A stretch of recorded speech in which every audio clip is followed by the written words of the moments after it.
ಶರಣು ನಿನಗೆ ಶರಣು ವಿನಾಯಕ ಶರಣು ನಿನಗೆ ಶರಣು ವಿನಾಯಕ ವಿನಾಯಕ ವಿದ್ಯಾನಾಯಕ ಶರಣು ವಿನಾಯಕ ವಿದ್ಯಾನಾಯಕ ಶರಣು ಶರಣು ನಿನಗೆ ಶರಣು ಪಾಶಾಂಕುಶಧರ ಮೂಷಿಕ ವಾಹನ ಪಾಶಾಂಕುಶಧರ ಮೂಷಿಕ ವಾಹನ ಸರ್ಪಾಲಂಕೃತನೇ ಗಜಾನನ ಪಾಶಾಂಕುಶಧರ ಮೂಷಿಕ ವಾಹನ ಸರ್ಪಾಲಂಕೃತನೇ ಗಜಾನನ ಆದಿಪೂಜಿತ ನೀನು ವೇದವಂದಿತ ನೀನು ಆದಿಪೂಜಿತ ನೀನು ವೇದವಂದಿತ ನೀನು ಲೋಕರಕ್ಷಕ ನೀನು ಗಣಾಧಿಪ ಶರಣು ನಿನಗೆ ಶರಣು ವಿನಾಯಕ ಶರಣು ನಿನಗೆ ಶರಣು ನಿನಗೆ ಶರಣು ನಿನಗೆ ಶರಣು Vinayaka.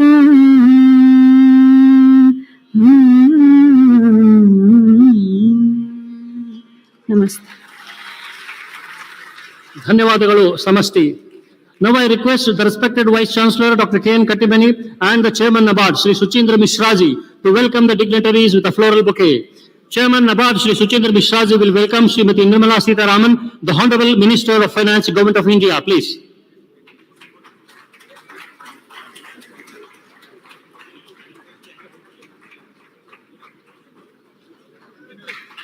Dr. K.N. Kattimani sir will welcome Sri Basavaraj S. Bommai, the Honorable Chief Minister of Karnataka. Salmanya Mukhyamantриಗಳು Karnataka Sarkara.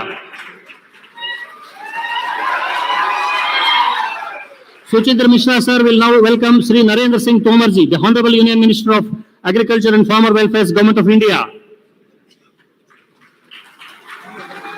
Dr. K.N. Kattimani will welcome Sushri Shobha Karandlaje, the Honorable Minister of State, Ministry of Agriculture and Farmer Welfare. Sri Sujendra Mishra ji will welcome Sri B.C. Patil ji, the Honorable Minister of Agriculture, Government of Karnataka.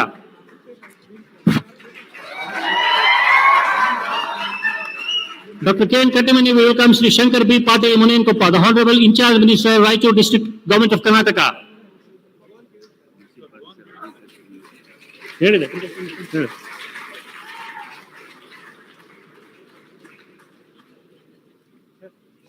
Sri Suchindra Mishra ji will welcome Sri Keshavan Gowda Naik, the Honorable MLA Devdurga and President Karnataka State Road Development Board, Government of Karnataka. Dr. K.N. Kattimani will welcome Dr. Shivraj Patil, the President of the today's function and the Honorable MLA Raichur City. Sri Suchindra Mishra ji will welcome Sri Raja Amareshwar Naik, the Honorable Member of Parliament Raichur. Dr. K.N. Kattimani will welcome Sri Sangana Kardi, the Honorable Member of Parliament Koppal.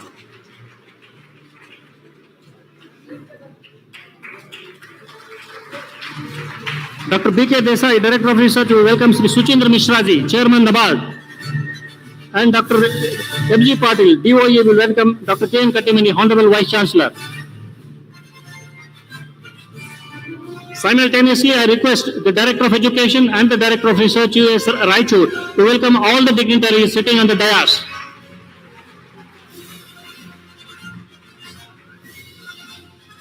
I request the Director of Education and the Director of Research to welcome all the dignitaries sitting on the dais also. I am also pleased to welcome the entire audience, including the persons from the press and media. Hearty welcome to you from U.S. Raichur and the NABARD team.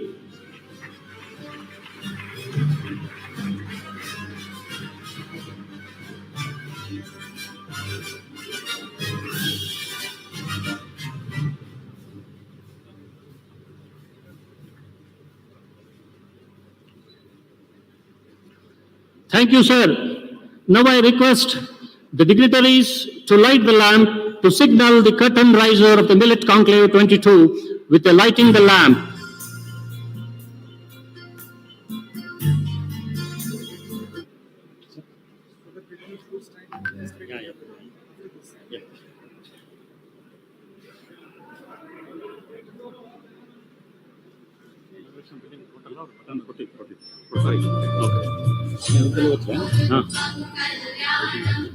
आरोग्यं धनसम्पदः शुभं कुरुत्वं कल्याणम् आरोग्यं धनसम्पदः शत्रुबुद्धिविनाशाय दीपज्योतिर्नमोऽस्तुते दीपज्योतिर्नमोऽस्तुते दीपज्योतिः परब्रह्म दीपज्योतिर्जनार्दनः दीपज्योतिर्परब्रह्म दीपज्योतिर्जनार्दनः दीपो हरतु मे पापम् सन्ध्यादीपनमोऽस्तुते दीपब्रह्मरूपस्थम् ज्योतिषाप्रभुरव्ययः दीपब्रह्मरूपस्थम् ज्योतिषाप्रभुरव्ययः आरोग्यं देहि पुत्राक्ष स्वच्छान्ति मे सदा नवेरस्तं समारभ्य यावत् सूर्योदयो भवेत् नवेरस्तं समारभ्य यावत् सूर्योदयो भवेत् यस्य कृष्णे गृहे दीपं तस्य नास्ति दरिद्रता. ಧನ್ಯವಾದಗಳು sir. US Raichur, though an young university, is steadily but strongly growing up as an important and able institute in the country in respect of its agricultural education, research and extension, with the solid support of the government of Karnataka as well as government of India. Now we have the inauguration of some of the state-of-art laboratories and building. I request the Honorable Finance Minister Srimati Nirmala Sitharamanji to click the button and to inaugurate the presence of the Honorable Chief Minister of Karnataka and other ministers of Government of India and Government of Karnataka.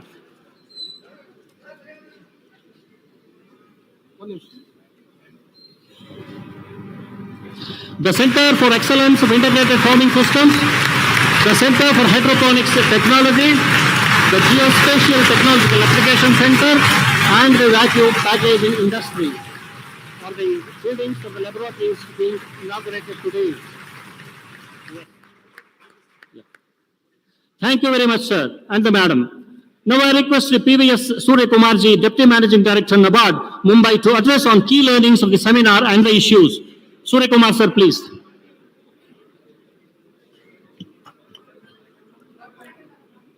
ಎಲ್ಲರಿಗೂ ನಮಸ್ಕಾರ. Honorable Union Finance Minister, Ma'am Nirmala Sitharamanji, Honorable Minister for Agriculture and Farmers Welfare, Tomar Saab, Honorable Chief Minister of Karnataka, Bommai Saab, Honorable Agriculture Minister, Government of Karnataka, Patil Saab, Honorable Minister of State, Shobha Ma'am, dignitaries on the dais, ladies and gentlemen, namaskaram to all of you. The Honorable Finance Minister made the most important announcement about the millets on 1st February 2022 in her budget speech. She said, 2023 has been announced as the International Year of Millets. Support will be provided for post-harvest value addition, enhancement of the domestic consumption, branding of millets nationally and internationally. The theme for today's event, Making Many Millet Entrepreneurs, emanates from this very important announcement made by the Honorable Finance Minister. Ma'am, we had very insightful discussions this morning across the subjects on the millet value chain, from farming, processing, and nutritional security. NABARD has also conducted a pre-seminar consultation on 23rd online with experts. I am considering this my privilege to present the key learnings from both these events to you in a nutshell. First, let me tell you the importance of millets. I think there is, for centuries, all of us across the country have been eating millets. The Green Revolution, rice and wheat has pushed millets back into the backstage. But the lifestyle diseases are making us go closer to the millets once again. But when you look from the Indian agriculture's point of view, millets are the best fit. We are a semi-arid country and we receive monsoon mostly from the southwest monsoon. Most of the millets can be cultivated in 90 days' time and they are most climate resilient. Millets are very nutritious, they're gluten-free, and they have very valuable phytochemicals which rice and wheat doesn't give to us. To encourage the millet production, Government of India in the year 2018 has notified millets as the nutri-cereals. This is the most prominent announcement made by the Government of India about the millets. But the potential of the millets is unable to be completely used, is unable to be exploited because of many issues which are hampering millet consumption and production. I am listing a few which came from these consultations.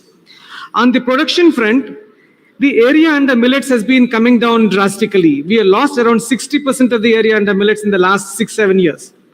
So that is a big blow. Then the productivity levels are very low. Ma'am, you have been asking you asked in the exhibition, the average productivity of millets is around 600 kilos per acre on the farmer's field. That is abysmally low. There are some high yielding varieties which are slightly better than 600. Then there is a labor shortage in agriculture, and then there is most importantly low level of mechanization for the millets. Right now the millet machinery which is used is modified from the rice and wheat, which is not working very well. It is not very efficient. So, and the whole issue is there is a low level of demand and less price for the farmers. This is really making farmers move away from the millets. On the processing side, this is an important issue here. Millets become susceptible the moment you process them. That means you need to have processing very close to the point of consumption, because the weevil attack comes in here. That means we need to have processing facilities which are very, very closer to the consumption point. And there is a shortage of, as I said, shortage of post-harvest machinery. And because there is not much of demand, because some machines are slightly modified, the machinery is very expensive, which is leading to higher processing costs, then which is further leading to limited urban consumption by the millets by the super rich, barring the state like Karnataka where people are attuned to eat millets to a reasonable extent. This is ultimately not giving enough local demand, enough production, and the farmers are losing out on growing millets. And if we really do this, at least people can start eating rice at least once in a week, millets. Suppose if I ask a question, how many of the people sitting here have eaten millets in the last 1 week? I'm sure very few people will raise their hands. So how do we really make these problems actionable? That is the point which we need to really look at. Ma'am, we need to really synchronize the demand and supply together, and we need to work on both the directions simultaneously. That is what is the learning from these consultations. Only when the millet production happens, the demand can be met. Only when the demand is met, millets will be cultivated. That is the catch here. So one issue which came up very strongly, ma'am, is to incentivize the farmers to grow millets. Many experts felt if we give income transfer of around 4,000 rupees per acre, this is the demand which many people have made. So people would start looking at cultivating millets. This is a demand which came from a couple of experts. So, and then another point which came was engaging mature FPOs to multiply the seeds of millets as a seed village. And another important issue is if we notify some areas as millet hubs and in each state, so that we give a focused attention from end to end. This is one more issue which we need to look at. Otherwise, we will not be in a position to do much. Here, we need to involve corporates, we need to involve FPOs, and in the whole millet value chain, which will be a win-win for both the consumers and the producers. As I said, millets require processing, low cost, low capacity, decentralized processing machinery near the consumption point, which will help address the issue. Another important issue which has been bothering the millet processors, ma'am, is a couple of them said the GST recently has been increased from 5 to 18% on millet processing machinery. So, but at the same time, there is no dedicated machinery for the millet processing also. Not many are there. This is one point which came up. So, and here, like some states have introduced millets into the nutritional programs. Some states have done, But when all the state governments really join and make millets as a nutri cereal into the midday meal program, things will get a big fillip. And another point is innovation is the key for finding solutions, because there are so many challenges. There are many budding entrepreneurs, many startups who are trying to work on millets. If we want to sustain their interests, and we need to actively support them, the demand is if we institutionalize a seed funding mechanism for all the agri startups who are in this space of a small seed funding of 5 to 10, 15 lakh rupees, this could give a fillip to the sector so that they can start cracking the problems and making the solutions work at local level. And finally, the marketing is the major and the final frontier. It is an unforgiving area. Awareness programs of millets, why to grow millets, how to consume millets. I think this is the most important thing. Why to grow millets on the farmer side and how to consume millets from the consumer side. Awareness program is really required. I think all states should really learn from what government of Karnataka has done. They are the pioneers in making this work to a large extent, and this is where we should begin. And this is the feedback from both the consultations. Thank you, ma'am.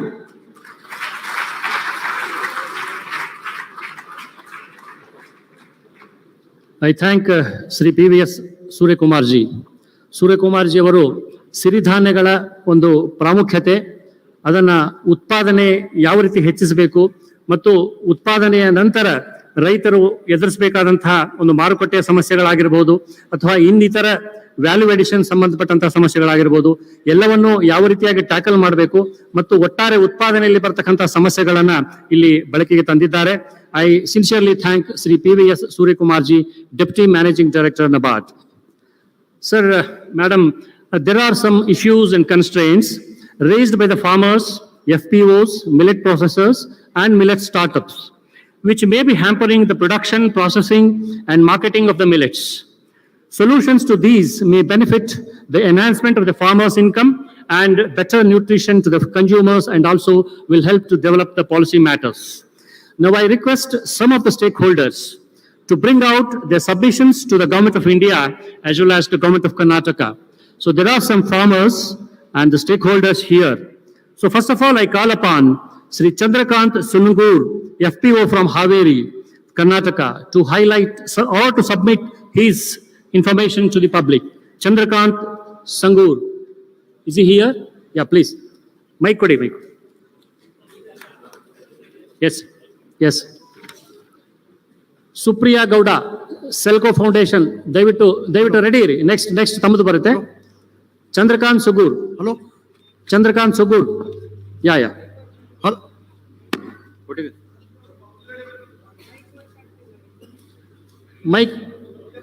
Mic work ಆಗ್ತಾ ಇಲ್ಲ ನೋಡಿ, ದಯವಿಟ್ಟು hello, ಮುಂದೆ ಬನ್ನಿ. ಚಂದ್ರಕಾಂತ್ ಮುಂದೆ ಬನ್ನಿ, ಸ್ವಲ್ಪ ಇನ್ನು ಮುಂದೆ ಬನ್ನಿ. ಯಾ ಪ್ಲೀಸ್, ದಯವಿಟ್ಟು ಮುಂದೆ ಬನ್ನಿ. Chandrakant Sangur, FPO from Haveri. Madam, for packaging, for export, for packaging training and export procedure training is required for FPOs.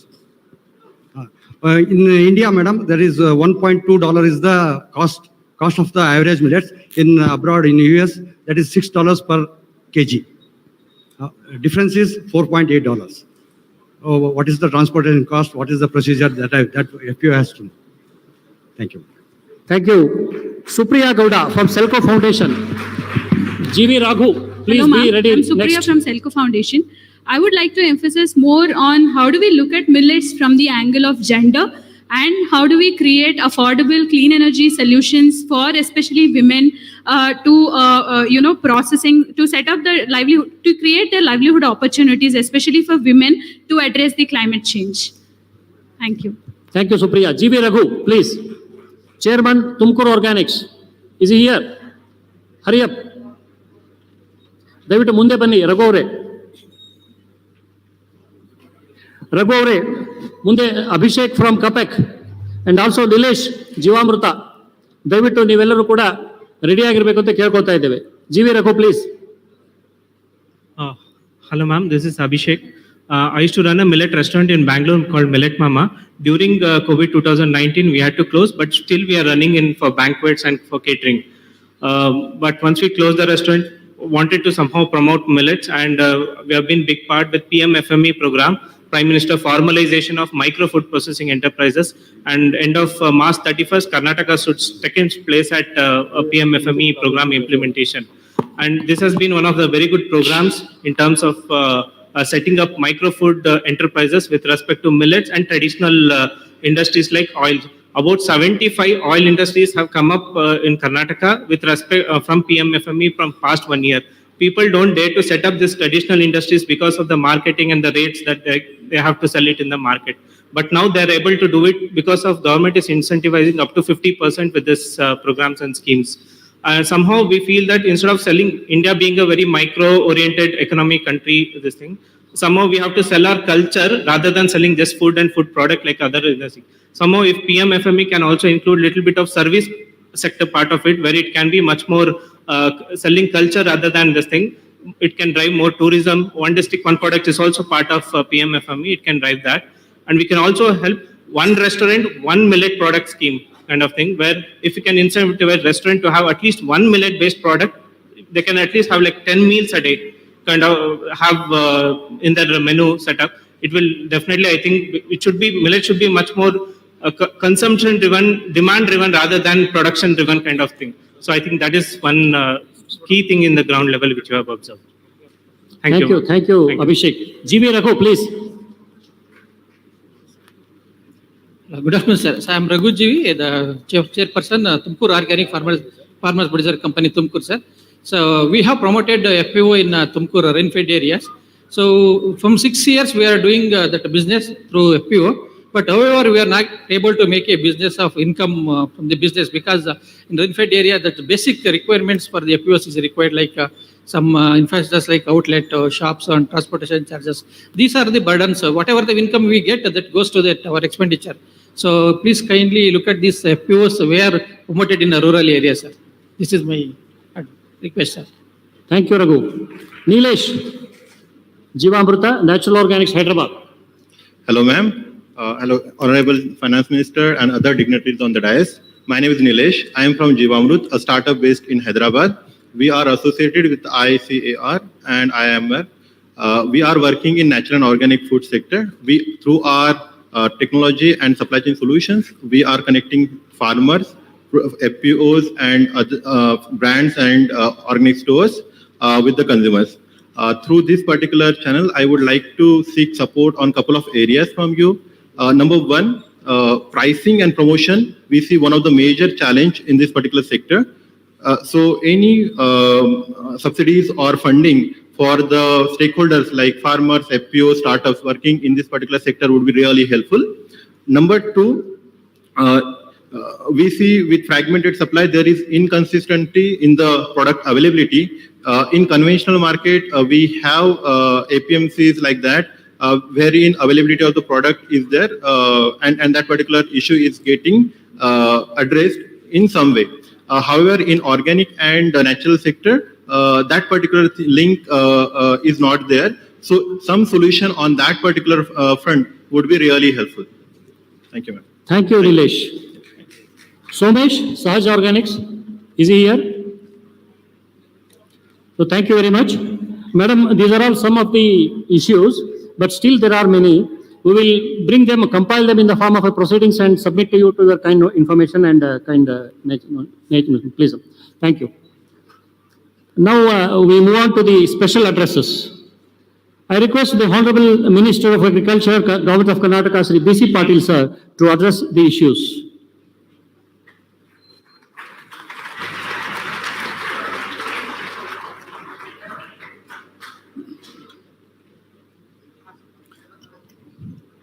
ಎಲ್ರಿಗೂ ನಮಸ್ಕಾರ.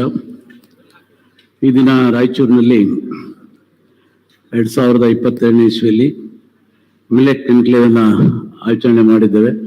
2023 ಅಂತಾರಾಷ್ಟ್ರೀಯ ಸಿರಿಧಾನ್ಯಗಳ ವರ್ಷ ಅಂತೇಳಿ ಘೋಷಣೆ ಆಗಿದೆ.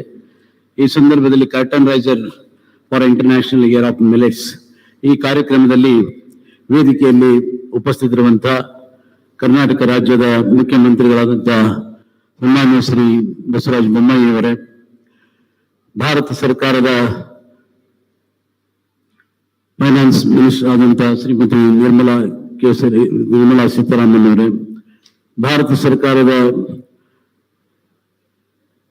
ಕೃಷಿ ಮತ್ತು ರೈತ ಕಲ್ಯಾಣ ಸಚಿವರಾದಂತಹ ಶ್ರೀ ನರೇಂದ್ರ ಸಿಂಗ್ ತೋಮರ್ಜಿ ಅವರೇ,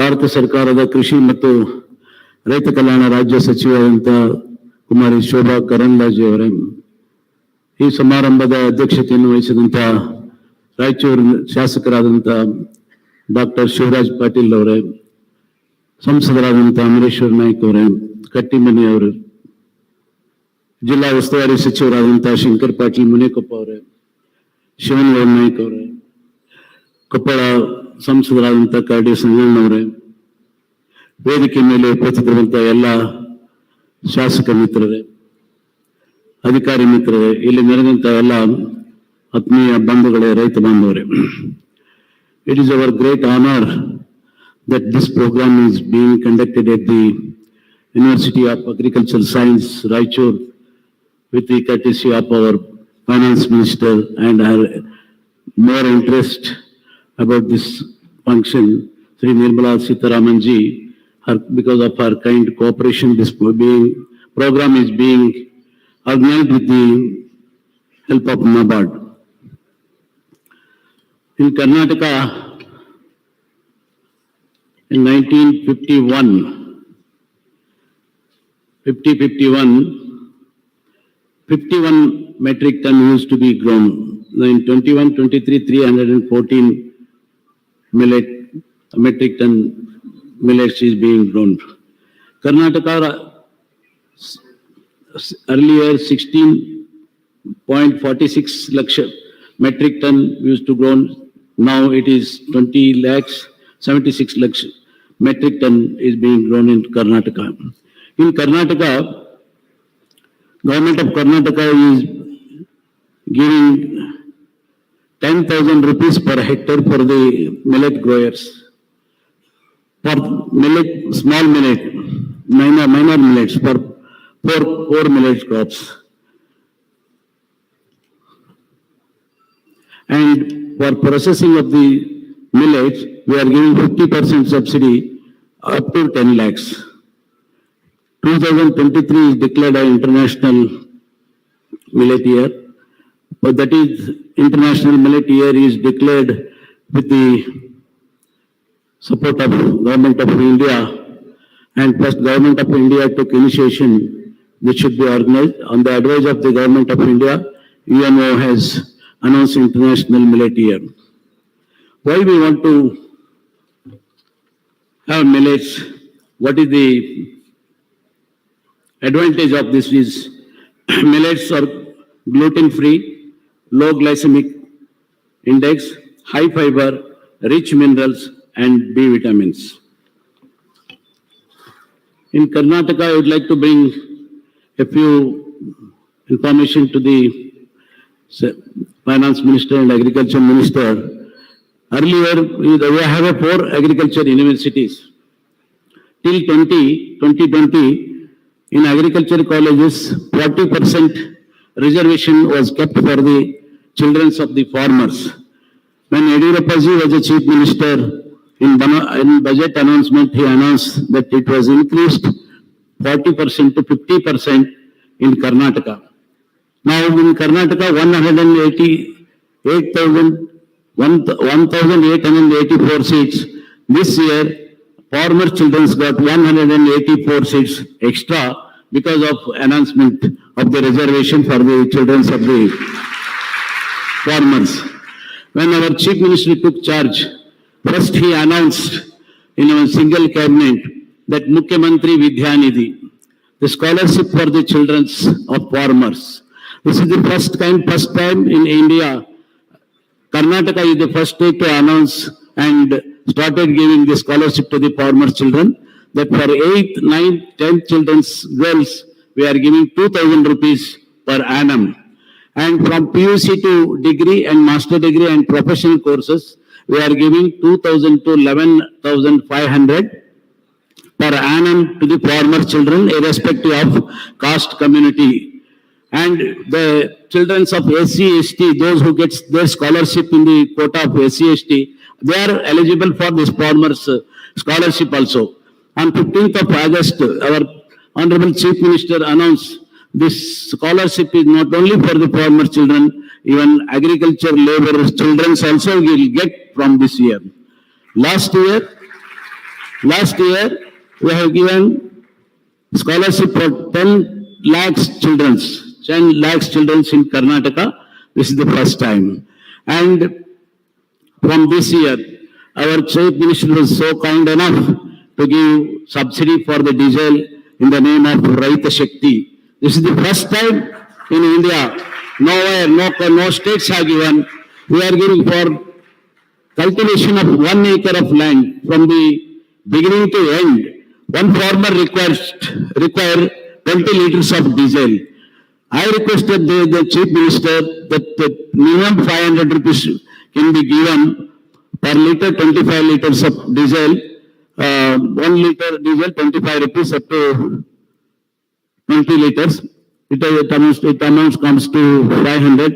But due to COVID, Chief Minister announced that 10 liters we are giving from this year 250 rupees per acre up to 1,250 per farmer. This is the first time in India, Karnataka government is giving to our Chief Minister's announcement. And we have introduced one Krishi Sanjeevani. It's a lab to land concept. We want to give it for all Raita Samparka Kendra. But when I was in charge of the Koppal, in charge minister, there was 4 crores rupees was discretionary amount of the district in charge minister. I thought, being an agriculture minister, why don't we give each one vehicle to the Raita Samparka Kendra with the attachment of the lab?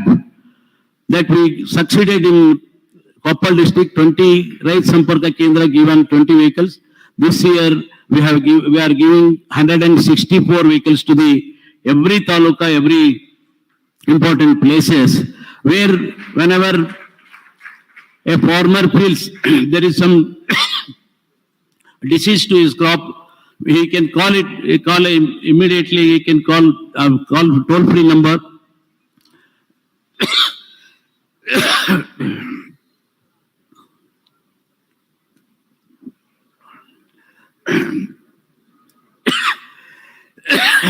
In each vehicle, there will be one diploma agriculture graduate, one driver. Immediately, he will rush to the farmer's field and give the advice on the field itself.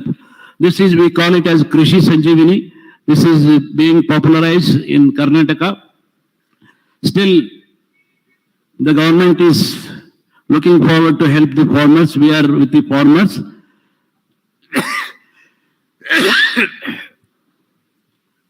With these few words, I would like to conclude my speech. Thank you very much. ಧನ್ಯವಾದಗಳು ಸನ್ಮಾನ್ಯ ಸಚಿವರು Shri B C Patil ಸಾಹೇಬ್ರವರಿಗೆ. Now I request the Honorable Minister of State of Agriculture and Farmer Welfare, so Sri Shobha Karanlaje Madam, to address us.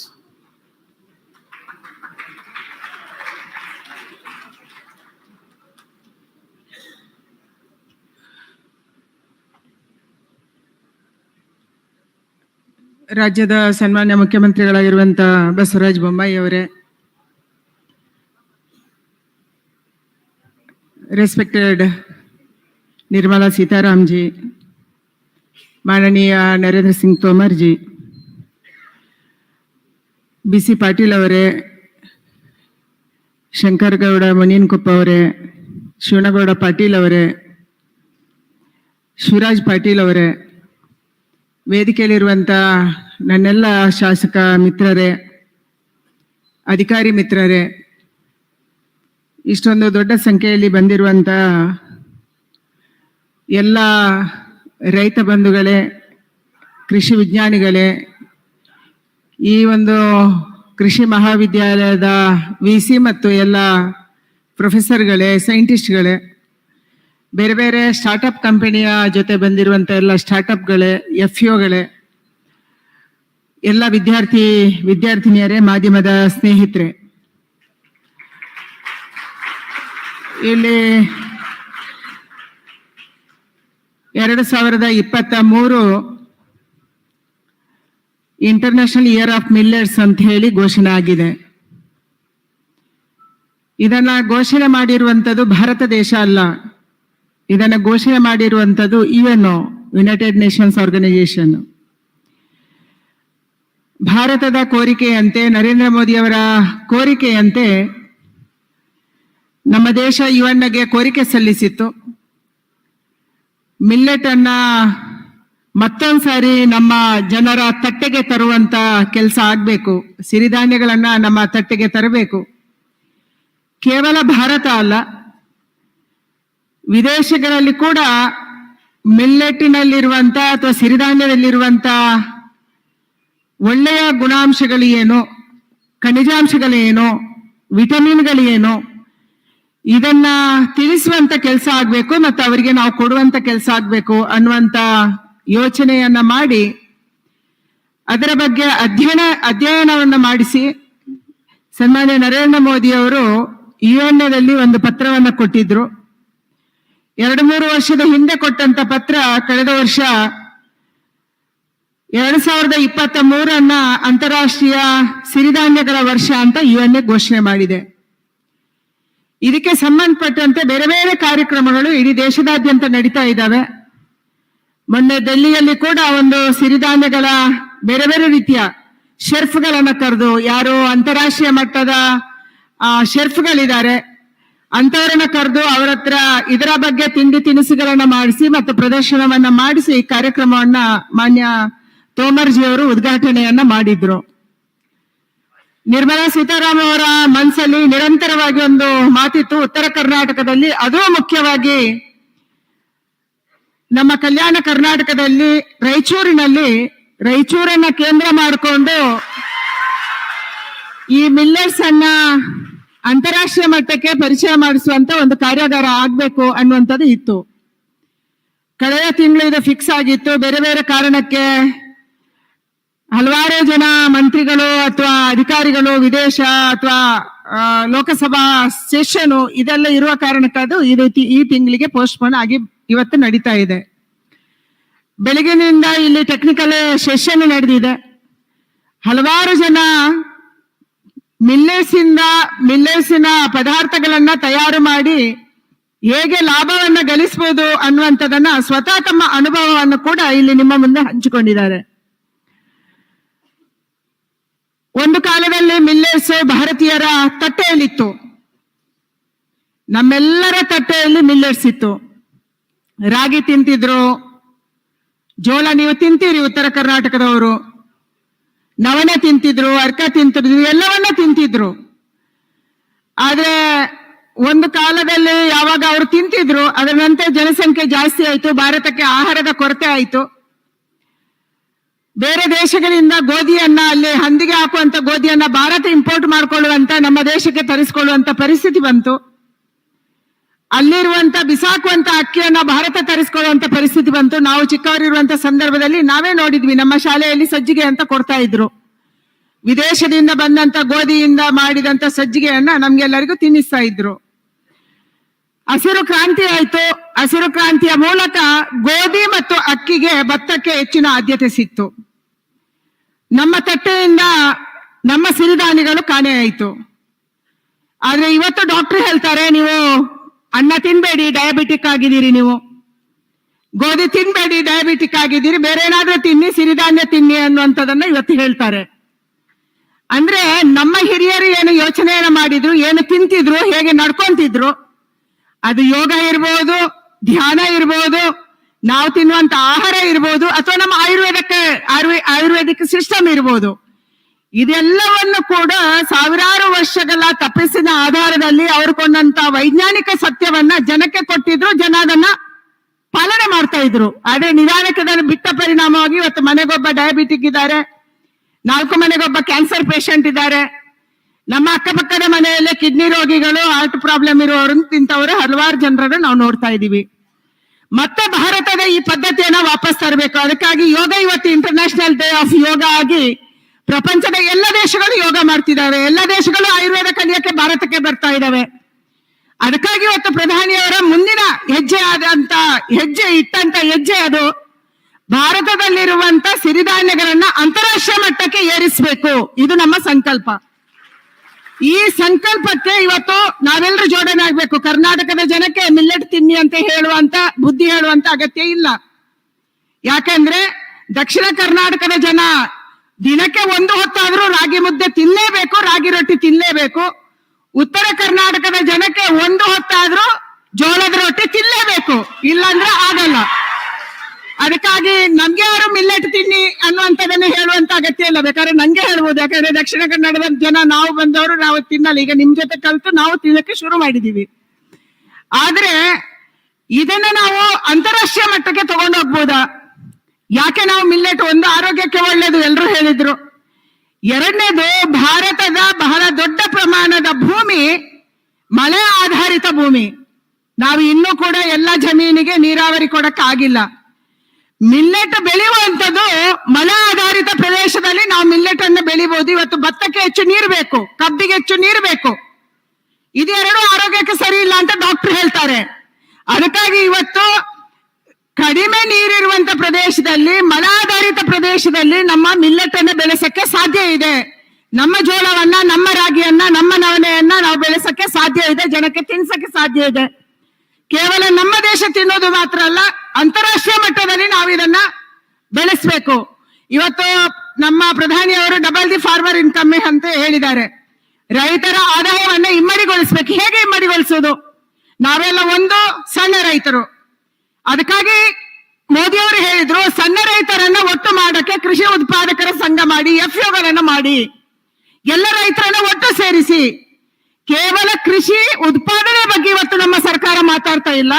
ನಾವಿವತ್ತು ಮುಂದುವರಿದ ಭಾಗವಾಗಿ ನಿಮ್ಮೆಲ್ಲರಿಗೆ ಸ್ಟೂಡೆಂಟ್ಸ್ಗೆ ರುಚಿಸುವಂತದ್ದು, ನೀವು ಕೃಷಿ ಮಾಡಿ ಹೋಗಿ ಮಣ್ಣು ಉಳ್ರಿ, ಗದ್ದೆ ಉಳ್ರಿ ಅಂತಂದ್ರೆ ನಿಮ್ಗೆ ಯಾರಿಗೂ ಇದು ರುಚಿಸಲ್ಲ. ನಮ್ಗೆ ಯಾವುದು ರುಚಿಸುತ್ತೆ? ನಮ್ಮ ದೇಶ ಇವತ್ತು ಸರ್ಪ್ಲಸ್ ಆಹಾರ ಧಾನ್ಯವನ್ನ ನಾವು ಬೆಳೀತಾ ಇದೀವಿ. ನಮ್ಮ ದೇಶದ 135 ಕೋಟಿ ಜನ ತಿಂದು ಜಾಸ್ತಿ ಆಗುವಷ್ಟು ಇಲ್ಲಿ ಆಹಾರ ಧಾನ್ಯಗಳಿದಾವೆ, ತರಕಾರಿ ಇದೆ, ಹಣ್ಣು ಇದೆ. ಕಳೆದ 2 ವರ್ಷಗಳಲ್ಲಿ ಬಹಳ ದೊಡ್ಡ ಪ್ರಮಾಣದಲ್ಲಿ ನಾವು ವಿದೇಶಕ್ಕೆ ರಫ್ತು ಕೂಡ ಮಾಡಿದೀವಿ. ಕೊರೋನಾದ ಸಂದರ್ಭದಲ್ಲಿ ಕೂಡ ಆಹಾರದ ಕೊರತೆ ಉಂಟಾಗಿಲ್ಲ ಅನ್ನುವಂತ ದೇಶ ಅದು ಭಾರತ ಮಾತ್ರ. ಬಾಕಿ ಎಲ್ಲ ದೇಶದಲ್ಲಿ ಆಹಾರದ ಕೊರತೆ ಉಂಟಾಯಿತು. ಅದಕ್ಕಾಗಿ ಇವತ್ತು ನಮ್ಮ ದೇಶದಲ್ಲಿ ಎಕ್ಸೆಸ್ ಇರುವಂತ ಆಹಾರ ಧಾನ್ಯವನ್ನ, ತರಕಾರಿಯನ್ನ, ಹಣ್ಣನ್ನ ನಾವು ಬೇರೆ ದೇಶಕ್ಕೆ ಕಳಿಸ್ಬೇಕು. ಇವತ್ತು ನಮ್ಮ ಮಕ್ಕಳಿಗೆ ನಾವು ಹೇಳಬೇಕು, ಕೇವಲ ಉತ್ಪಾದನೆ ಅಲ್ಲ, ನೀವು ಅಗ್ರಿ ಬಿಸ್ನೆಸ್ ಮಾಡಿ, ಅಗ್ರಿ ಮಾರ್ಕೆಟಿಂಗ್ ಮಾಡಿ, ಅಗ್ರಿ ಎಕ್ಸ್ಪೋರ್ಟ್ ಮಾಡಿ. ಇದರಿಂದ ಇವತ್ತು ನಮ್ಮ ಆದಾಯವನ್ನ ಹೆಚ್ಚಿಸ್ಕೊಳ್ಳಕ್ಕೆ ಸಾಧ್ಯ ಇದೆ. ಅದರ ಜೊತೆಗೆ ನಮ್ಗೆ ಎಲ್ಲಿ ಕೃಷಿ ಮಾಡಕ್ಕಾಗಲ್ಲ, ಸಣ್ಣ ಜಮೀನಿದೆ, ಕೃಷಿಕನ ಆತ್ಮಹತ್ಯೆ ಆಗುತ್ತೆ ಅನ್ನುವಂಥದ್ದು ಕರ್ನಾಟಕದಲ್ಲೂ ಕೂಡ ಬಹಳ ದೊಡ್ಡ ಪ್ರಮಾಣದಲ್ಲಿ ಹಿಂದೆ ಆಗಿತ್ತು. ಕಳೆದ 2-3 ವರ್ಷದಿಂದ ನಮ್ಗೆ ಒಳ್ಳೆಯ ಮಳೆ ಆಗ್ತಾ ಇದೆ, ನಾವು ಕೃಷಿ ಮಾಡ್ತಾ ಇದೀವಿ. ಕೊರೋನಾದಲ್ಲಿ ಬೆಂಗಳೂರಲ್ಲಿ ಸೆಟ್ಲ್ ಆದಂತ ನಿಮ್ಮೂರಿನ ಹುಡುಗರು ಕೂಡ ವಾಪಸ್ ಬಂದು ಕೆಲವರು ಕೃಷಿಯಲ್ಲಿ ತೊಡಗಿಸಿಕೊಂಡಿದ್ದಾರೆ. ಇಲ್ಲಿಂದ ಕೆಲಸ ಮಾಡ್ತಿದ್ದಾರೆ, ವರ್ಕ್ ಅಟ್ ಹೋಮ್ ಮಾಡ್ತಾ ಇದ್ದಾರೆ. ಆದ್ರೆ ಇವತ್ತು ನಮ್ಮ ರೈತರಿಗೆ ಮತ್ತು ನಮ್ಮ ಕೃಷಿ ಬಂಧುಗಳಿಗೆ ನಾವು ಅಗ್ರಿ ಬಿಸ್ನೆಸ್ ಬಗ್ಗೆ ಮಾತಾಡುವಂತದ್ದು ಮಾಡಬೇಕು. ಅದಕ್ಕಾಗಿ ಇವತ್ತು ನಿರ್ಮಲಾ ಸೀತಾರಾಮನ್ ಅವರು ಮತ್ತು ತೋಮರ್ ಜಿ ಅವರು ನಿಮ್ಮೂರಿಗೆ ಬಂದಿರುವಂತದ್ದು. ಸ್ಟಾರ್ಟ್ಅಪ್ ಗಳಿಗೆ ಹೆಚ್ಚು ಆದ್ಯತೆ ಕೊಡಬೇಕು, FAOಗಳಿಗೆ ಹೆಚ್ಚು ಆದ್ಯತೆ ಕೊಡಬೇಕು. ನಾವು ಬೆಳೆದಂತ ಆಹಾರ ಧಾನ್ಯ, ನಾನು ಯಾವಾಗ್ಲೇ ಒಂದು ಮಾತನ್ನ ಹೇಳ್ತಿದ್ದೀನಿ, ನಾವು ಬೆಳೆದಂತ ಆಹಾರ ನಾವು ತಯಾರು ಮಾಡಿದಂತ ಆಹಾರ ಪದಾರ್ಥ ವೇಸ್ಟ್ ಮಾಡಕ್ಕೆ, ಹಾಳು ಮಾಡಕ್ಕೆ, ನಮ್ಮ ತಟ್ಟೆಯಲ್ಲಿ ಹಾಳು ಮಾಡಕ್ಕೆ ನಮ್ಗೆ ಅಧಿಕಾರ ಇಲ್ಲ. ನಮ್ಮ ಮಾರ್ಕೆಟ್ ಅಲ್ಲಿ ಕೊಳಿಸ್ಲಿಕ್ಕೆ ನಮ್ಗೆ ಅಧಿಕಾರ ಇಲ್ಲ. ನಮ್ಮ ಫೀಲ್ಡ್ ಅಲ್ಲಿ, ನಮ್ಮ ಹೊಲದಲ್ಲಿ ಇದನ್ನ ಹಾಳು ಮಾಡಕ್ಕೆ ನಮ್ಗೆ ಅಧಿಕಾರ ಇಲ್ಲ. ಅಷ್ಟೊಂದು ನೀರು ಖರ್ಚು ಮಾಡಿರ್ತೀವಿ, ಅಷ್ಟೊಂದು ಗೊಬ್ಬರ ಹಾಕಿರ್ತೀವಿ, ಅಷ್ಟು ಶ್ರಮ ಪಟ್ಟಿರ್ತೀವಿ. ಇದು ಯಾವುದು ವೇಸ್ಟ್ ಆಗ್ಬಾರ್ದು. ಈ ನಾವು ಬೆಳೆದಂತ ಒಂದೊಂದು ಪದಾರ್ಥ ಕೂಡ ಅದು ಮಾರ್ಕೆಟ್ಗೆ ಹೋಗ್ಬೇಕು. ಅದು ಇಂಟರ್ನಲ್ ಮಾರ್ಕೆಟ್ ಇರ್ಬೋದು ಅಥವಾ ಹೊರದೇಶದ ಮಾರ್ಕೆಟ್ ಇರ್ಬೋದು, ಈ ಮಾರ್ಕೆಟ್ಗೆ ಹೋಗ್ಬೇಕು. ಆವಾಗ ನಮ್ಮ ಕೃಷಿಕನ ಆದಾಯ ಹೆಚ್ಚಾಗಕ್ಕೆ ಸಾಧ್ಯ ಇದೆ. ಈ ದೃಷ್ಟಿಯಿಂದ ಇವತ್ತು ಸಿರಿಧಾನ್ಯಗಳನ್ನ ಪ್ರಚುರಪಡಿಸಕ್ಕೆ ಇವತ್ತು ಕೇವಲ ಸಿರಿಧಾನ್ಯವನ್ನು ಇಲ್ಲಿ ಭಾಷಣ ಮಾಡ್ತಾ ಇಲ್ಲ. ನಮ್ಮ ಡಿಪಾರ್ಟ್ಮೆಂಟ್ ಅವರು, ಫೈನಾನ್ಸ್ ಡಿಪಾರ್ಟ್ಮೆಂಟ್ ಅವರು, ನೀತಿ ಆಯೋಗದವರು, ಎಲ್ಲ ರಾಜ್ಯ ಸರ್ಕಾರಗಳು ಸೇರ್ಕೊಂಡು DGFT ಜೊತೆ ಮಾತಾಡ್ತಾ ಇದ್ದಾರೆ. ರಾಯಭಾರಿ ಕಚೇರಿ ಜೊತೆ ನಾವು ಚರ್ಚೆ ಮಾಡ್ತಾ ಇದೀವಿ. ಬೇರೆ ಬೇರೆ ದೇಶಗಳಲ್ಲಿ ಮಿಲ್ಲೆಟಿನ ಪ್ರದರ್ಶನ, ಮಿಲ್ಲೆಟಿನ ಬೇರೆ ಬೇರೆ ಆಹಾರ ಪದಾರ್ಥಗಳ ಪ್ರದರ್ಶನ, ಅಲ್ಲಿ ತಯಾರಿಕೆ ಮಾಡುವುದು ಹೇಗೆ ಅನ್ನುವಂತ ಮಾಹಿತಿಯನ್ನು ಕೊಡುವಂತದನ್ನ ನಾವು ಮಾಡ್ತಾ ಇದೀವಿ. ಅಂದ್ರೆ ನಾವು ಬೆಳೆದಿರುವಂತ ಈ ಮಿಲ್ಲೆಟ್ಸ್, ನಾವೇನು ಜೋಳ, ರಾಗಿ, ನವಣೆ, ಸಜ್ಜೆ ಬೆಳಿತೀವಿ, ಅದು ಬರುವಂತ ವರ್ಷದಿಂದ ಅದು ಬೇರೆ ದೇಶಗಳ ಆಹಾರದ ತಟ್ಟೆಗಳಿಗೆ ಹೋಗ್ಬೇಕು. ಇದು ನಮ್ಮ ಅಪೇಕ್ಷೆ ಇರುವಂತದ್ದು. ಇದು ನರೇಂದ್ರ ಮೋದಿ ಅವರ ಸಂಕಲ್ಪ ಇರುವಂತದ್ದು. ಇದರಿಂದ ಆರೋಗ್ಯ ಒಳ್ಳೆದಾಗತ್ತೆ, ನಮ್ಮ ರೈತನಿಗೆ ಲಾಭ ಸಿಗುತ್ತೆ. ಮತ್ತು ನಮ್ಮ ದೇಶದಲ್ಲಿರುವಂತ ನೀರಾವರಿ ಕಡಿಮೆ ಇರುವಂತ ಜಾಗದ ರೈತ ಕೂಡ ಇದನ್ನು ಬೆಳೆಯಕ್ಕೆ ಸಾಧ್ಯ. ಅದಕ್ಕಾಗಿ ಎಫ್ಒಗಳನ್ನ ಮುಂದಿಟ್ಕೊಂಡು, ಎಫ್ಒಗಳನ್ನ ಒಟ್ಟು ಮಾಡಿಕೊಂಡು ಇವತ್ತು ಈ ರೀತಿಯ ಒಂದು ಹೊಸ ವಿಚಾರಕ್ಕೆ ಕೇಂದ್ರ ಸರ್ಕಾರ ಇವತ್ತು ಯೋಚನೆ ಮಾಡಿದೆ. ನನ್ನ ವಿನಂತಿ ಇರುವಂತದ್ದೇ ಬರುವಂತ ಸಾಕಷ್ಟು ಒಂದು ಪ್ರಯೋಜನಗಳನ್ನ ನಮ್ಮ ರೈತರಿಗೆ ಕೊಡುವಂತ ಕೆಲಸ ಆಗಿದೆ. ನಿಮ್ಗೆ ಆಶ್ಚರ್ಯ ಆಗುತ್ತೆ, 2013-14 ಕೇಂದ್ರ ಸರ್ಕಾರದ 70% ಭಾರತದ ರೈತರಿರುವಂತ ಕೃಷಿಕರ ಬಜೆಟ್ 22,000 ಕೋಟಿ ಆಗಿತ್ತಣ್ಣ. ಆದ್ರೆ ಇವತ್ತು ಅದನ್ನ ಮೋದಿ ಅವರು 7 ವರ್ಷಗಳ ಅವಧಿಯಲ್ಲಿ 1,32,000 ಕೋಟಿಗೆ ನಮ್ಮ ಕೃಷಿ ಬಜೆಟ್ ಏರಿಕೆ ಆಗಿದೆ.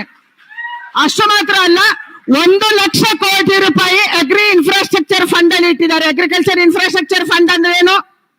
ನಿಮ್ಮ ಜಿಲ್ಲೆಯಲ್ಲಿ ನಿಮ್ಗೆ ಯಾವ್ದರ ಕೊರತೆ ಇದೆ, ನಿಮ್ಗೆ ವೇರ್ ಹೌಸ್ ಬೇಕೋ, ನಿಮ್ಗೆ ಕೋಲ್ಡ್ ಸ್ಟೋರೇಜ್ ಬೇಕೋ, ನಿಮ್ಗೆ ಟೆಸ್ಟಿಂಗ್ ಲ್ಯಾಬ್ ಬೇಕಾ, ನಿಮ್ಗೆ ಪ್ರೊಸೆಸಿಂಗ್ ಯೂನಿಟ್ ಬೇಕಾ, ಪ್ಯಾಕಿಂಗ್ ಬೇಕಾ, ಬ್ರ್ಯಾಂಡಿಂಗ್ ಬೇಕಾ, ಇದು ಯಾವ್ದು ಬೇಕೋ ಅನ್ನುವಂಥದನ್ನ ಯಾವುದೇ SHG ಗ್ರೂಪ್, ಯಾವುದೇ FPO, ಯಾವುದೋ ಕೋಆಪರೇಟಿವ್ ಸೊಸೈಟಿ ಅಥವಾ ಯಾವುದೇ ಸರ್ಕಾರ, ಕೇಂದ್ರ ಸರ್ಕಾರ, ಖಾಸಗಿ ವ್ಯಕ್ತಿ, ಇಲ್ಲಿ ಪ್ರೋಗ್ರೆಸಿವ್ ಫಾರ್ಮರ್ಸ್ ತುಂಬಾ ಜನ ಇದ್ದಾರೆ, ಪ್ರಗತಿಪರ ರೈತರು.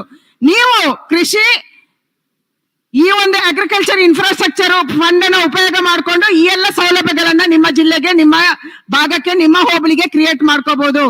ಎರಡನೇದು RKVA ರಾಷ್ಟ್ರೀಯ ಕೃಷಿ ವಿಕಾಸ ಯೋಜನೆಯಲ್ಲಿ ದುಡ್ಡು ಕೊಡ್ತೀವಿ. ನಿಮ್ಮ ಜಿಲ್ಲೆಗೆ ಏನ್ ಅಗತ್ಯ ಇದೆ? ನಿಮ್ಮ ಜಿಲ್ಲೆಯಲ್ಲಿರುವಂತ ODOP ಮಾಡಿದೀವಿ ನಾವು, ಒಂದು ಜಿಲ್ಲೆಗೆ ಒಂದು ಪ್ರೊಡಕ್ಷನ್. ಅಷ್ಟು ಮಾತ್ರ ಅಲ್ಲ, ಬೇರೆ ಪದಾರ್ಥಗಳಿಗೆ ಕೂಡ ಒಂದು ಜಿಲ್ಲೆಗೆ ಏನು ಬೇಕು ಅನ್ನೋದರ ಆಧಾರದಲ್ಲಿ ಇವತ್ತು ಪ್ರೋಗ್ರಾಮ್ ಅನ್ನು ಕೊಡುವಂತ warehouse, cold storage, testing lab, ಇದೆಲ್ಲವನ್ನು ಕೊಡುವಂತ ಕೆಲಸವನ್ನ ಕೇಂದ್ರ ಸರ್ಕಾರ ಮಾಡ್ತಾ ಇದೆ. ರಾಜ್ಯ ಸರ್ಕಾರ ಅದನ್ನ ಇಂಪ್ಲಿಮೆಂಟ್ ಮಾಡ್ತಾ ಇದೆ. ರಾಜ್ಯ ಸರ್ಕಾರದ ಒಂದು ಸಬ್ಜೆಕ್ಟ್ ಇದು. ಆದ್ರೂ ಕೂಡ ಇವತ್ತು ಕೇಂದ್ರ ಸರ್ಕಾರ ಹಣಗೊಳ್ಳುವುದನ್ನ ನಿಮ್ಮ ಜಿಲ್ಲೆಗಳಲ್ಲಿ ನಮ್ಮ ರಾಜ್ಯದ ಅಧಿಕಾರಿಗಳು, ನಮ್ಮ ರಾಜ್ಯದ ಮಂತ್ರಾಲಯ, ನಮ್ಮ ಜಿಲ್ಲೆಯ ಮಂತ್ರಾಲಯ ಇದನ್ನ ಯೋಜನೆಯನ್ನ ಮಾಡಿ ಮುಂದಕ್ಕೆ ಹೋಗ್ಬೇಕನ್ನುವಂತ ಅಪೇಕ್ಷೆ. ಇವತ್ತು ಮಿಲ್ಲೆಟ್ ವರ್ಷದ ಸಂದರ್ಭದಲ್ಲಿ ನಾವು ಹೆಚ್ಚೆಚ್ಚು ಮಿಲ್ಲೆಟ್ ಅನ್ನ ಬೇರೆ ದೇಶಗಳಿಗೆ ಕಳಿಸಿಕೊಡುವಂತ ಪ್ರಯತ್ನವನ್ನು ಮಾಡೋಣ. ಈ ವರ್ಷ ತುಂಬಾ ರಾಗಿ ಬೆಳೆದಿದ್ದಾರೆ. ನಮ್ಗೆ ತುಂಬಾ ಫೋನ್ಗಳು ಬರ್ತಾ ಇತ್ತು, BC ಪಾಟೀಲ್ಗೆ, ಮುಖ್ಯಮಂತ್ರಿಗೆ, ನಮ್ಗೆ ಎಲ್ಲರಿಗೂ ಬರ್ತಾ ಇತ್ತು, ರಾಗಿ ಹೆಚ್ಚು ಬೆಳೆದಿದ್ದೀವಿ ಕೊಂಡ್ಕೊಳ್ಳಿ ಅಂತ ಹೇಳಿ, ಜೋಳ ಹೆಚ್ಚು ಬೆಳೆದಿದ್ದೀವಿ ಕೊಂಡ್ಕೊಳ್ಳಿ. ಇವತ್ತು ಅದನ್ನ ಕೊಡುವಂತ ಕೆಲಸವನ್ನ ಅಂತಾರಾಷ್ಟ್ರೀಯ ಮಟ್ಟದಲ್ಲಿ ನಾವು ಮಾಡುವಂತವ್ರು ಆಗ್ಬೇಕು. ಇದಕ್ಕೆ ಕರ್ನಾಟಕ ಮುಂಚೂಣಿಯಲ್ಲಿ ನಿಲ್ಬೇಕು. ಯಾಕಂದ್ರೆ ನಾವು ಮಿಲ್ಲೆಟ್ ತಿನ್ನುವವರು, ಮಿಲ್ಲೆಟ್ ಬಗ್ಗೆ ನಮ್ಗೆ ಗೊತ್ತಿದೆ. ಅದಕ್ಕಾಗಿ ಇದನ್ನ ಅಂತಾರಾಷ್ಟ್ರೀಯ ಮಟ್ಟದಲ್ಲಿ ಕೊಡುವಂತ ಕೆಲಸವನ್ನ ಮಾಡೋಣ.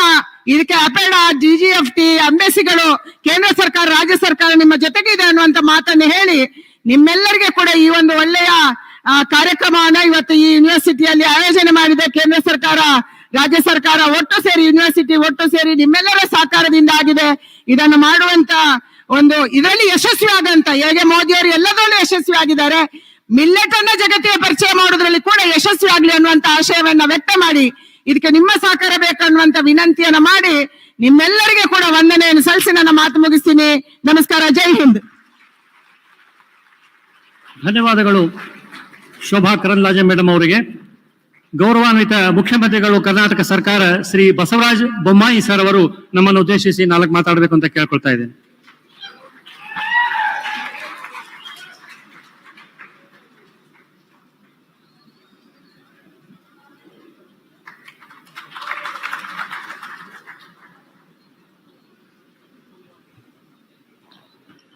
ಎಲ್ಲರಿಗೂ ನಮಸ್ಕಾರ. ಎಲ್ಲರಿಗೂ ಕನ್ನಡದ ನಮಸ್ಕಾರ.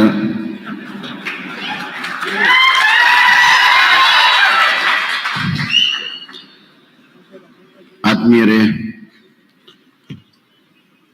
ರಾಯಚೂರಿನಲ್ಲಿ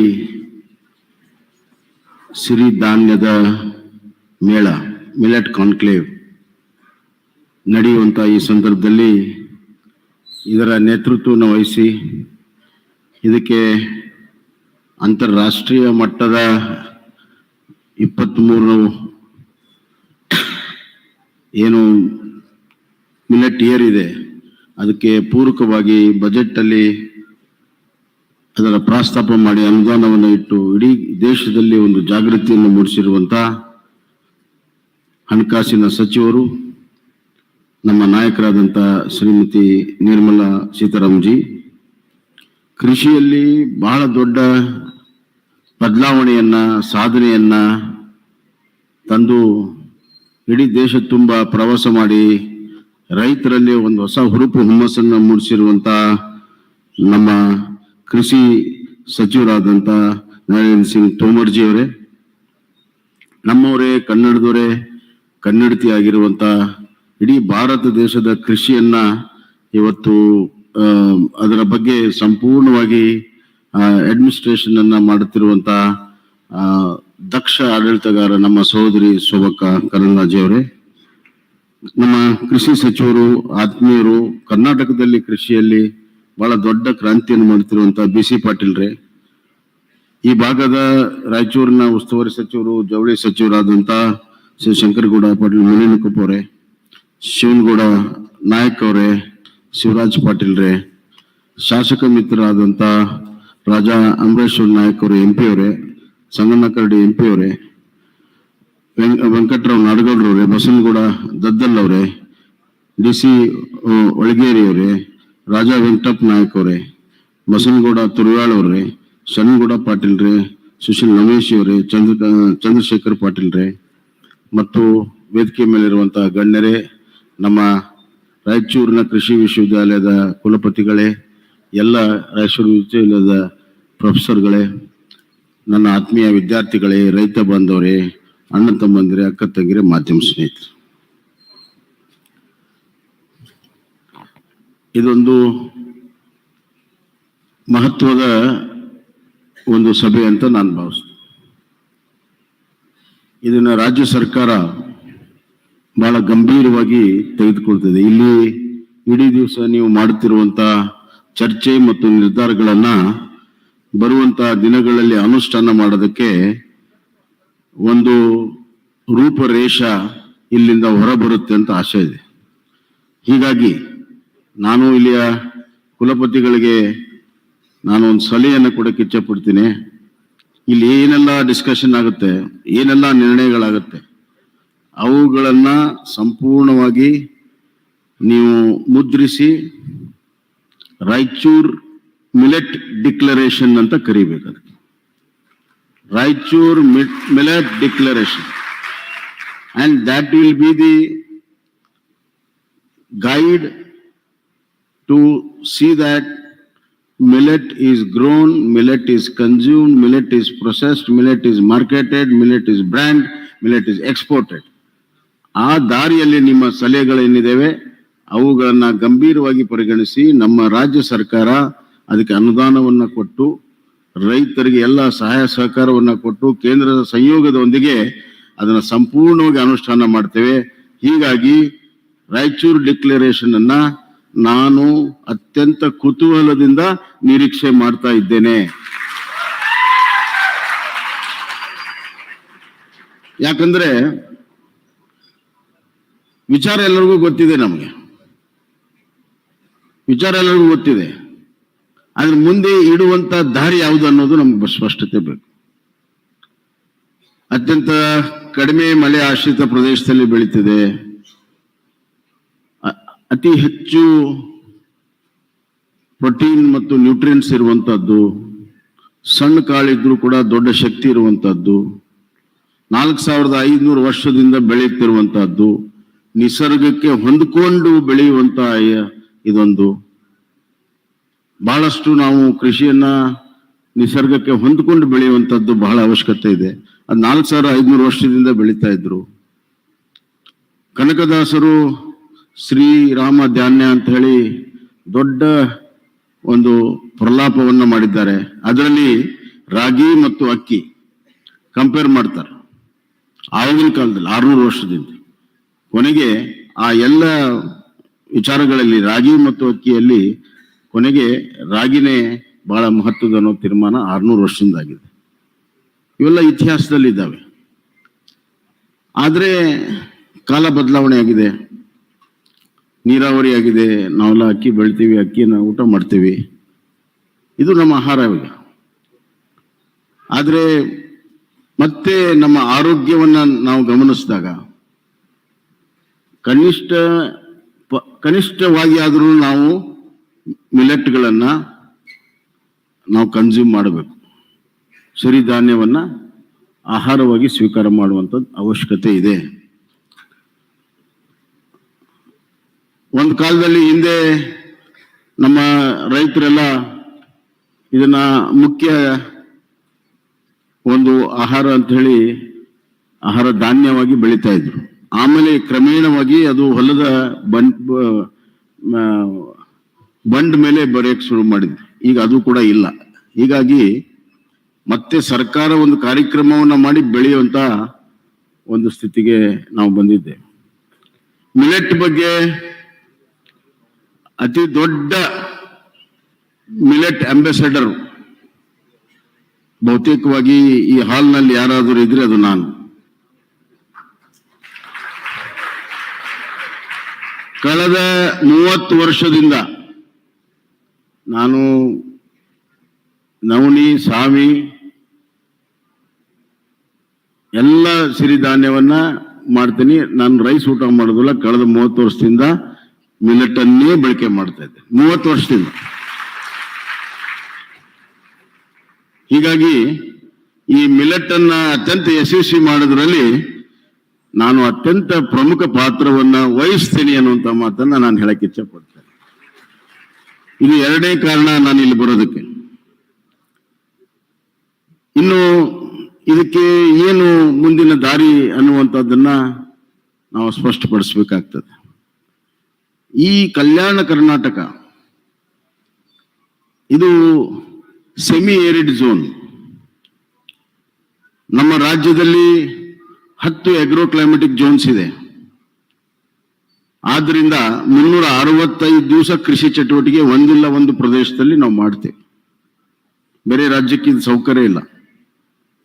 ನಮ್ಮಲ್ಲಿ ಪಶ್ಚಿಮ ಘಟ್ಟ ಇರೋದ್ರಿಂದ ಇವತ್ತು ಆ ಒಂದು 10 ಕ್ಲೈಮೆಟಿಕ್ ಝೋನ್ಸ್ ಅಲ್ಲಿ ನಾವು ಬರ್ತಾ ಇದ್ದೇವೆ. ಮತ್ತು ಈ ಉತ್ತರ ಭಾಗ ಏನಿದೆ ಇದು semi arid zone. Semi arid zone ಯಾವ ರೀತಿ ಬೆಳಿಬೇಕು, ಏನ್ ಮಾಡಬೇಕು ಅಂತ ಬಹಳ ಒಂದು ದೊಡ್ಡ ಸಂಸ್ಥೆ ಇಲ್ಲೇ ಪಕ್ಕದ ಜಹೀರಾಬಾದ್ನಲ್ಲಿದೆ, ಎಕ್ರಿಸ್ಯಾಟ್ ಅಂತ. ನಾವೆಲ್ಲ ರೈತರು ಹೋಗಿ ಬರ್ಬೇಕಲ್ಲಿ. ಶುಕ್ರವಾರಕ್ಕೆ ಒಂದ್ ದಿವಸ ರೈತರಿಗೆ ಅಲ್ಲಿ ಓಪನ್ ಇಟ್ಟಿರ್ತಾರೆ ಜಹೀರಾಬಾದ್ ಅಲ್ಲಿ. ಇಕ್ರಿಸ್ಯಾಟ್ಗೆ ನಾನು ಹೋಗಿದ್ದೆ. ಇಕ್ರಿಸ್ಯಾಟ್ ಅಲ್ಲಿ ಹೋದಾಗ ಅಲ್ಲಿ ಪ್ರಿಸರ್ವೇಶನ್ ಮಾಡಿದ್ದಾರೆ. 108 ವರ್ಷದ ಜೋಳ, 200 ವರ್ಷದ ನವಣೆ, ಸಾವಿ ಎಲ್ಲವನ್ನು ಕೂಡ ಪ್ರಿಸರ್ವ್ ಮಾಡಿದೆ. ರೈತರು ಹೆಂಗ್ ಬೆಳಿಬೇಕು ಅಂತ ಹೇಳಿ ಅಲ್ಲಿ ಟ್ರೈನಿಂಗ್ ಕೊಡ್ತಾರೆ. ಈ ತರದ ಜಗತ್ತಿನಲ್ಲಿ 8 ಇಕ್ರಿಸ್ಯಾಟ್ಗಳು 8 ಇದಾವೆ. ಇಡೀ ಜಗತ್ತಿನಲ್ಲಿ 8 ಇದೆ. ಒಂದು ನಮ್ಗೆ ಹತ್ತಿರ ಇರುವಂತ ಜಹೀರಾಬಾದ್ನಲ್ಲಿದೆ. ಸೆಮಿ ಏರಿಡ್ ಝೋನ್ ಅಂತಂದ್ರೆ ಒಣ ಹವೆ ಇರುವಂತಹ ಪ್ರದೇಶ. ಹೀಗಾಗಿ ಇಲ್ಲಿಯ ಹವಾಮಾನಕ್ಕೆ ಏನ್ ಬೇಕು ಅದನ್ನ ನಾವು ಬೆಳೆದ್ರೆ ಖಂಡಿತವಾಗೂ ಅದಕ್ಕೆ ನಾವು ಬೆಲೆಯನ್ನ ಕೊಡಬೇಕಾಗ್ತದೆ. ಇಲ್ಲಿ ಏನಾಗಿದೆ, ಇವತ್ತು ನಾವೆಲ್ಲ ನೀರಾವರಿ ಮಾಡಿದ್ದೇವೆ, ರೈಸ್ ಬೆಳಿತೇವೆ. ರೈಸ್ ಬೆಳಿಬೇಡಿದ್ರೆ ಯಾರು ಕೇಳೋದಿಲ್ಲ. ರೈಸ್ ಬೆಳೆಯೋರೆ ನೀವು. ರೈಸ್ ಬೆಳೆದ ತಕ್ಷಣನೇ ನಿಮ್ಗೆ ಈಗ ಅದರಲ್ಲಿ ಉತ್ಪನ್ನ ಇದೆ, ಉತ್ಪಾದನೆಯೂ ಇದೆ. ಆದರೆ ಇದನ್ನು ಬೆಳೆದಂತ ಸಂದರ್ಭದಲ್ಲಿ ಎಲ್ಲಿ ನೀರಾವರಿ ಇಲ್ಲ ಅಲ್ಲಿ ಬೆಳೆಯೋದಕ್ಕೆ ನೀವು ಪ್ರಾರಂಭ ಮಾಡಿ. ಇದನ್ನ ಬೆಳೆದಾಗ ಇದಕ್ಕೆ ವಿಶೇಷವಾಗಿರುವಂತಹ ಮಾರುಕಟ್ಟೆ ನಿರ್ಮಾಣ ಮಾಡುವಂತದ್ದು ಇವತ್ತು ಸರ್ಕಾರ, ವ್ಯವಸ್ಥೆ, ಸಂಘಗಳ ಕರ್ತವ್ಯ. ಈ ಮಾರುಕಟ್ಟೆ ನಿರ್ಮಾಣ ಮಾಡೋದಕ್ಕೆ ವಿಶೇಷವಾದಂತಹ ಗಮನವನ್ನ ನಾವು ಕೊಡಬೇಕಾಗಿದೆ. ಮಾರುಕಟ್ಟೆ ಕೇವಲ ಮಾರುಕಟ್ಟೆ ಅಂದ್ರೆ ಅಷ್ಟೇ ಆಗೋದಲ್ಲ, ಅದಕ್ಕೆ ಸಂಸ್ಕರಣಾ ಘಟಕ ಆಗ್ಬೇಕು. ಆದ್ರಿಂದ ನಾನು ಈಗ ತಾನೇ ನಮ್ಮ ಹಣಕಾಸಿನ ಸಚಿವರು ನಿರ್ಮಲಾ ಸೀತಾರಾಮನ್ ಹತ್ರ ಮಾತನಾಡ್ತಾ ಇದ್ದೆ. ನಮ್ಮಲ್ಲಿ ರಾಗಿ, ಸಾವಿ, ಬರಗು, ನವಣಿ, ಅರಿಕೆ, ಉದುರು, ಕೊರ್ಲ 7 ನಮ್ಮ ರಾಜ್ಯದಲ್ಲಿ ಬೆಳೆಯುವಂತ ಮಿಲೆಟ್ಸ್. ಕಲ್ಯಾಣ ಕರ್ನಾಟಕದಲ್ಲಿ 7 ಜಿಲ್ಲೆಗಳಿದೆ. ಹೀಗಾಗಿ ಒಂದೊಂದು ಜಿಲ್ಲೆಯಲ್ಲಿ ಇದನ್ನ ನಾವು ಅಡಾಪ್ಟ್ ಮಾಡ್ಕೊಳ್ಳೋಣ. 7 ಜಿಲ್ಲೆಗೆ 7 ಮಿಲೆಟ್ಗಳನ್ನು ಅಡಾಪ್ಟ್ ಮಾಡೋಣ.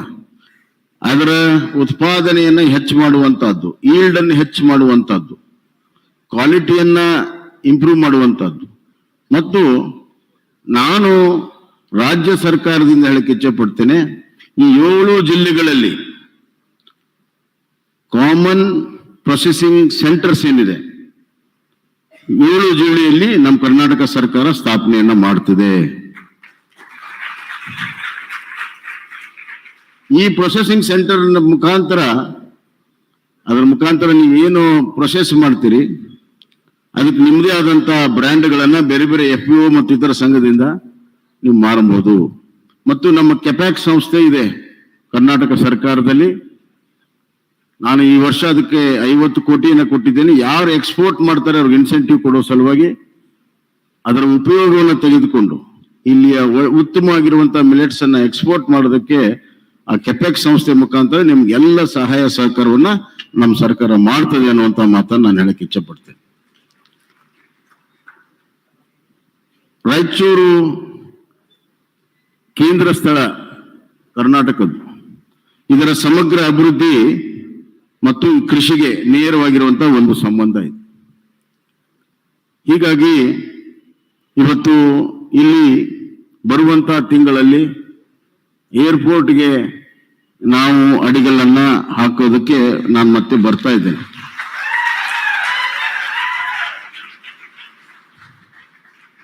ಅದರ ಜೊತೆಗೆ ವಿಶೇಷವಾಗಿರುವಂತಹ ಒಂದು ಇಂಡಸ್ಟ್ರಿಯಲ್ ಪಾರ್ಕ್ ಅನ್ನ ಇದೇ ವರ್ಷ ನಿರ್ಮಾಣ ಮಾಡ್ತೇವೆ.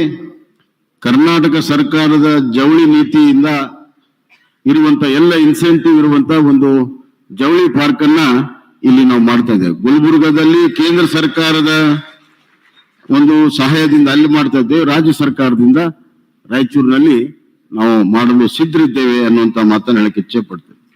ಇಲ್ಲಿ ಬೆಳ್ಳಾರಿಯಲ್ಲಿ ಜೀನ್ಸ್ ಸೆಂಟರ್ ಅನ್ನು ಮಾಡಿದೆ. ಮತ್ತು ಇಲ್ಲಿ ಉತ್ತಮವಾದಂತಹ ಹತ್ತಿಯನ್ನ ಬೆಳೆಯುವಂತ ಕಾಲ ಇತ್ತು, ಈಗೆಲ್ಲ ಕಡಿಮೆ ಆಗಿದೆ. Long staple cotton was grown here. ಎಲ್ಲ ಎಕ್ಸ್ಪೋರ್ಟ್ ಕ್ವಾಲಿಟಿ ಇದೆ. ಅದರ ಬಗ್ಗೆ ಮತ್ತೆ ನಾವು ಇವತ್ತು ಮಾರುಕಟ್ಟೆಯನ್ನು ನಿರ್ಮಾಣ ಮಾಡುವಂತ ಅವಶ್ಯಕತೆ ಇದೆ. ಆ ಕೆಲಸವನ್ನು ಕೂಡ ನಾವು ಮಾಡ್ತೇವೆ ಅನ್ನುವಂತ ಮಾತನ್ನು ಹೇಳಕ್ಕೆ ಇಚ್ಛೆ ಪಡ್ತೀನಿ. ಈ ವಿಶ್ವವಿದ್ಯಾಲಯ, ಕೃಷಿ ವಿಶ್ವವಿದ್ಯಾಲಯ should be the nerve center of all agricultural developmental activity, agricultural management activity, right from the field, lab to land ಅಂತ ಇದೆ. ಅದರ ಬಗ್ಗೆ ನೀವು ಇಲ್ಲಿ ನಾವು ಅಗ್ರಿಕಲ್ಚರ್ ಯೂನಿವರ್ಸಿಟಿ ಮಾಡಿದ್ದೇ ಅದ ಕಾರಣ. ನೀವು ಇನ್ನೊಂದು ಅಗ್ರಿಕಲ್ಚರ್ ಯೂನಿವರ್ಸಿಟಿ ಆದ್ರೆ ಪ್ರಯೋಜನ ಇಲ್ಲ. ಇಲ್ಲಿ ಈ ಸೆಮಿ ಏರಿಡ್ ಝೋನ್ಗೆ ಏನಾಗಬೇಕು, ಏನಿಲ್ಲ, ಇದರ ಸಂಶೋಧನೆಗಳಾಗಬೇಕು. ನಿಮ್ಮ ಸಂಶೋಧನೆ ಇಲ್ಲಿ ರೈತರು ಉಪಯೋಗ ಆಗಬೇಕು. Don't limit yourself to the campus research. ರೈತರ ಹೊಲಗಳು ನಿಮ್ಮ ರಿಸರ್ಚ್ ಸೆಂಟರ್ ಆಗಬೇಕು. ನೀವು ಕ್ಯಾಂಪಸ್ನಿಂದ ಹೊರಗಡೆ ಬನ್ನಿ, ಕ್ಯಾಂಪಸ್ ಕನ್ಸೆಪ್ಟ್ ಇಂದ ಹೊರಗಡೆ ಬನ್ನಿ. ಕಾನ್ಸೆಪ್ಟ್ ಹೊರಗಡೆ ಬಂದು ನೀವು ಸಂಶೋಧನೆಯನ್ನ ರೈತರು ಇರುವಂತ ಕಂಡೀಷನ್ ಅಲ್ಲಿ ನೀವು ಮಾಡಿ ತೋರಿಸಿ.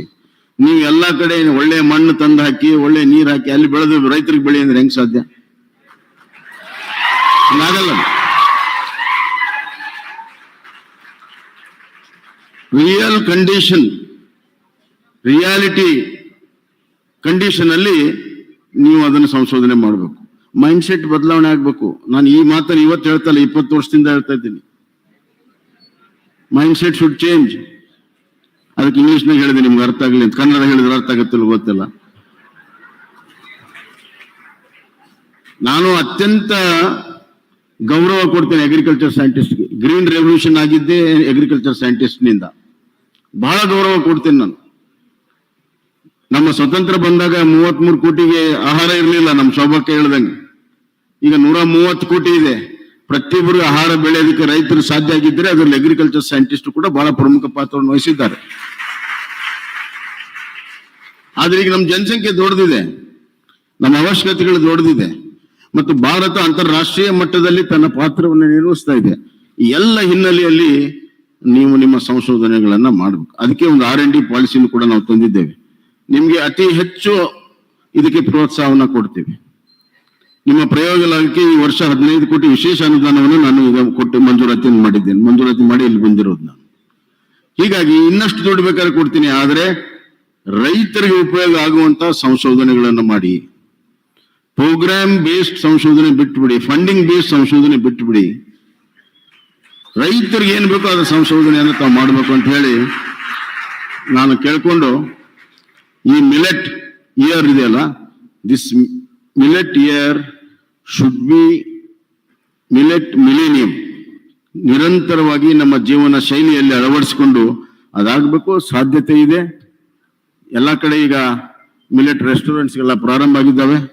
ಜನ ಅದಕ್ಕೆ ಬದಲಾವಣೆ ಆಗ್ತಾ ಇದ್ದಾರೆ.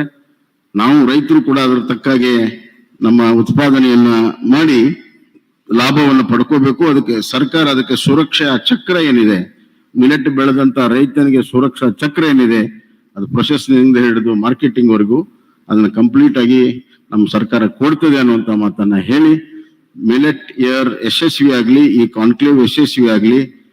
ನಾವು ಜನವರಿ ತಿಂಗಳಲ್ಲಿ ಇಂಟರ್ನ್ಯಾಷನಲ್ ಮಿಲೆಟ್ ಟ್ರೇಡ್ ಫೇರ್ ಅನ್ನ ಬೆಂಗಳೂರಿನಲ್ಲಿ ನಾವು ಮಾಡ್ತೇವೆ ಅನ್ನುವಂತ ಘೋಷಣೆಯೊಂದಿಗೆ ನನ್ನ ಮಾತನ್ನು ಮುಗಿಸ್ತೇನೆ. ಧನ್ಯವಾದ.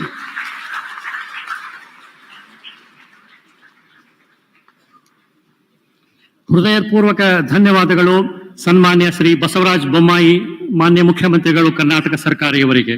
ಸರ್, ತಾವು ತಿಳಿಸಿದ ಹಾಗೆ ತಮ್ಮ ಆದೇಶದಂತೆ ಶೀಘ್ರದಲ್ಲಿಯೇ ರಾಯಚೂರು ಮಿಲೆಟ್ ಡಿಕ್ಲರೇಷನ್ ಅನ್ನ ಮಾಡಿ ನಾವು ಸರ್ಕಾರಕ್ಕೆ ಸಲ್ಲಿಸ್ತೀವಿ ಅಂತಕ್ಕಂತಹ ಒಂದು ಮಾತನ್ನ ನಾನು ವಿಶ್ವವಿದ್ಯಾಲಯದ ವತಿಯಿಂದ ಇಲ್ಲಿ ತಿಳಿಸಲಿಕ್ಕೆ ಇಚ್ಛೆ ಪಡ್ತಾ ಇದ್ದೇನೆ.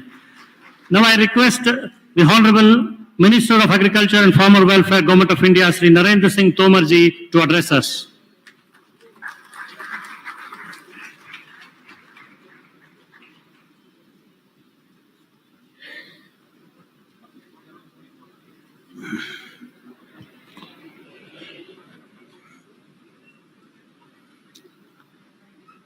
आज के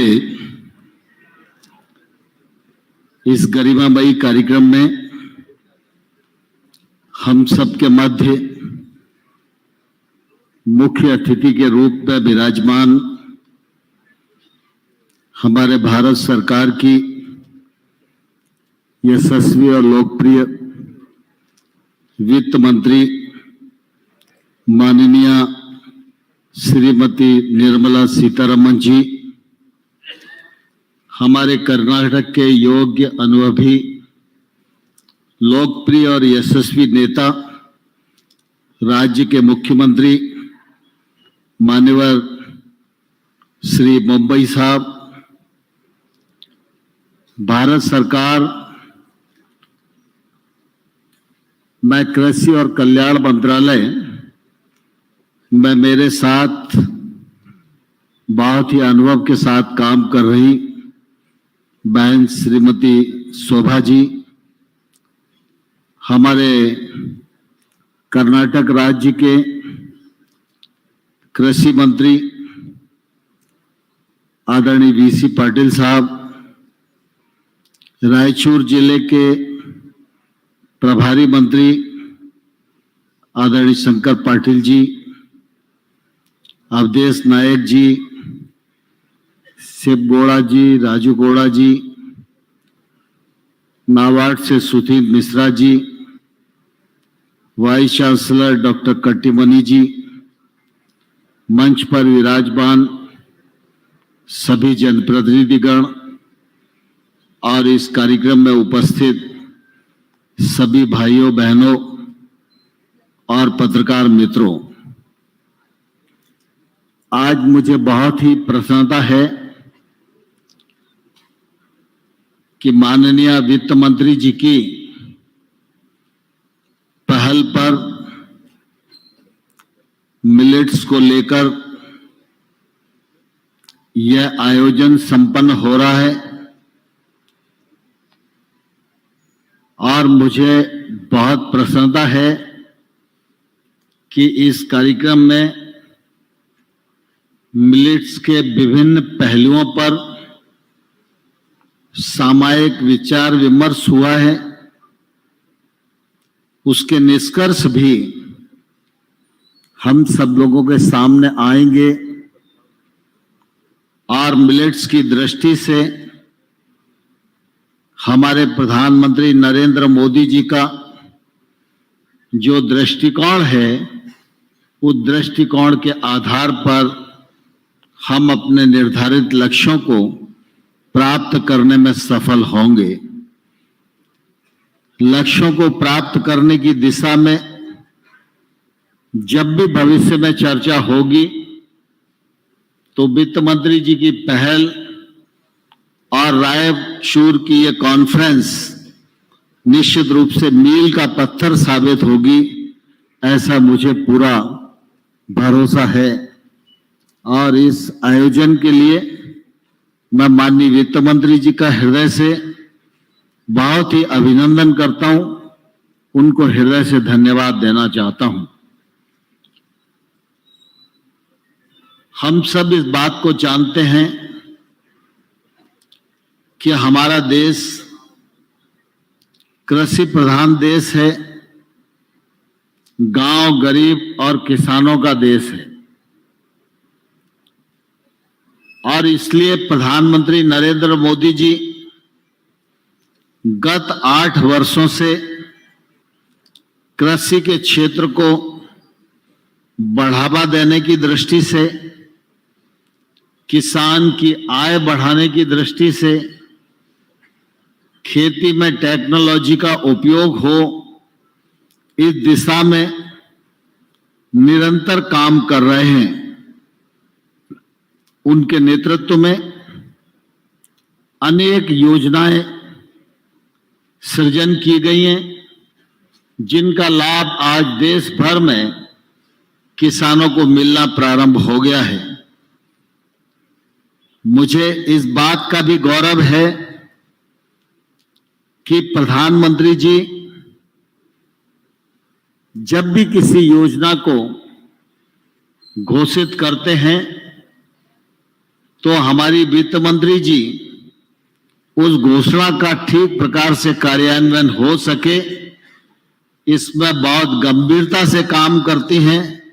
और जब बजट प्रस्तुत होता है तो फिर चाहे कृषि का सवाल हो, चाहे कृषि शिक्षा का सवाल हो, चाहे कृषि अनुसंधान का सवाल हो, चाहे किसान की आमदनी को बढ़ाने का सवाल हो, हर क्षेत्र में पर्याप्त प्रावधान करने का प्रयत्न उनका हमेशा रहता है। वे कर्नाटक से राज्यसभा में हैं। आप इसी बात से अंदाज लगा सकते हैं कि राज्यसभा के सदस्य होने के नाते रायचूर जैसे दूरस्थ जिले की चिंता जब उनके जहन में है तो निश्चित रूप से उसका कितना फायदा कर्नाटक राज्य को और रायचूर जिले को मिलेगा, इससे निश्चित रूप से हम अंदाजा लगा सकते हैं। गत 8 वर्षों में माननीय प्रधानमंत्री जी ने लगातार इस बात का प्रयत्न किया है कि किसान की लागत कम हो और किसान को उसकी फसल का वाजिब दाम मिले। लागत कम करने के लिए तकनीक का पर्याप्त समर्थन हो, उसके लिए साधनों की उपलब्धता हो और माइक्रो इरिगेशन जैसी परियोजनाओं का लाभ किसान ले, जिससे लागत को भी कम कर सके और एमएसपी को 1.5 गुना बढ़ाकर जो निर्णय प्रधानमंत्री जी ने किया है, उससे निश्चित रूप से किसानों को व्यापक स्तर पर फायदा मिल रहा है। हमारे देश में 86% छोटे किसान हैं। छोटे किसान की ताकत बढ़े, इस दृष्टि से 10,000 नए एफपीओ बनाए जा रहे हैं। उस पर 6,865 करोड़ रुपया केंद्र सरकार खर्च कर रही है। उसके पीछे यही उद्देश्य है कि छोटा किसान, 86% किसान, बिखरा किसान जिसके पास न कोई निवेश करने के लिए जाता है, न उसकी निवेश करने की अपनी हैसियत है, यह एफपीओ के माध्यम से इकट्ठा हो और एक बड़ी ताकत बने, यह अपनी लागत को भी कम कर सके, एक साथ मिलकर समूह के रूप में महंगी फसलों की ओर भी जा सके, एकीकृत खेती की ओर जा सके और एफपीओ के माध्यम से वो चाहे तो यह सुविधा भी दी गई है कि आसानी से वो ऋण प्राप्त करे और अपने उत्पादन का वो प्रोसेसिंग भी करे। इस दिशा में भी भारत सरकार ने कदम बढ़ाए हैं। किसान को सुरक्षा कवच देने के लिए प्रधानमंत्री फसल बीमा योजना जैसी योजनाएं चलाई जा रही हैं। फसल बीमा योजना के अंतर्गत अभी तक जहां किसान का नुकसान प्राकृतिक आपदा से हुआ है, वहां पर 1,18,000 करोड़ रुपया किसान के नुकसान की भरपाई करने का काम किया है। ग्रामीण क्षेत्र में कृषि की दृष्टि से, एनिमल हस्बेंड्री की दृष्टि से, फिशरीज के लिए, हर्बल खेती के लिए, मधुमक्खी पालन के लिए, छोटी प्रोसेसिंग यूनिट के लिए लगभग 1.5 लाख करोड़ रुपए का प्रावधान किया है। इसका परिणाम भी हम सब लोगों के सामने आ रहा है। मुझे ध्यान है कि अभी तक बैंक्स ने इंफ्रास्ट्रक्चर फंड के अंतर्गत लगभग 14,000 करोड़ रुपए के प्रोजेक्ट स्वीकृत किए हैं, जो गांव-गांव में किसान के लिए इंफ्रास्ट्रक्चर बनाने के काम आ रहे हैं। प्रधानमंत्री जी की इच्छा है समग्र देश में कृषि उन्नत कृषि के रूप में तब्दील हो, किसान के घर में समृद्धि हो और देश की अर्थव्यवस्था में कृषि के क्षेत्र का योगदान दिनों दिन बढ़े। इस दिशा में सकारात्मक रूप से काम करने का प्रयत्न किया जा रहा है। मुझे इस बात की भी प्रसन्नता है, बसवराज जी के नेतृत्व में केंद्र सरकार की योजना हो, चाहे कर्नाटक की अपने राज्य की स्वयं की योजनाएं हो, केंद्र सरकार की योजनाओं का भी क्रियान्वयन कर्नाटक राज्य में बहुत ही सफलतापूर्वक संपन्न हो रहा है और मुख्यमंत्री जी ने अपनी टीम के साथ मिलकर कृषि के क्षेत्र की भी अनन्य योजनाओं का सृजन किया है, जिसका लाभ आज कर्नाटक राज्य के किसानों को मिल रहा है और खेती की दृष्टि से कर्नाटक राज्य आगे बढ़ रहा है। मैं आज कर्नाटक की धरती पर हूं तो मैं यह लोभ संवरण नहीं कर पा रहा हूं। कर्नाटक सरकार ने कृषि क्षेत्र का समग्र रूप से डिजिटलीकरण करके कृषि के क्षेत्र में पारदर्शिता लाने का काम किया है और हर किसान तक सरकार की पहुंच हो, यह भी सुनिश्चित करने वाला अगर देश में कोई पहला राज्य है तो उस राज्य का नाम कर्नाटक है। आज मुख्य रूप से हम सब लोग मिलेट्स की दृष्टि से यहां एकत्रित हुए हैं। हम सब जानते हैं कि ये मोटा अनाज, ये पोषक अनाज, ये मिलेट्स, ये हमारी प्राचीन फसल है। हजारों वर्ष पूर्व जब यजुर्वेद लिखा गया, उसे भी अगर पढ़ेंगे तो ध्यान में आएगा मिलेट्स का उल्लेख यजुर्वेद में भी है। कालिदास जी ने जब अभिज्ञान जैसा ग्रंथ लिखा तो उसमें भी मिलेट्स का उल्लेख है। धरती पर मिलेट्स की महत्ता हिंदुस्तान भली प्रकार से जानता है।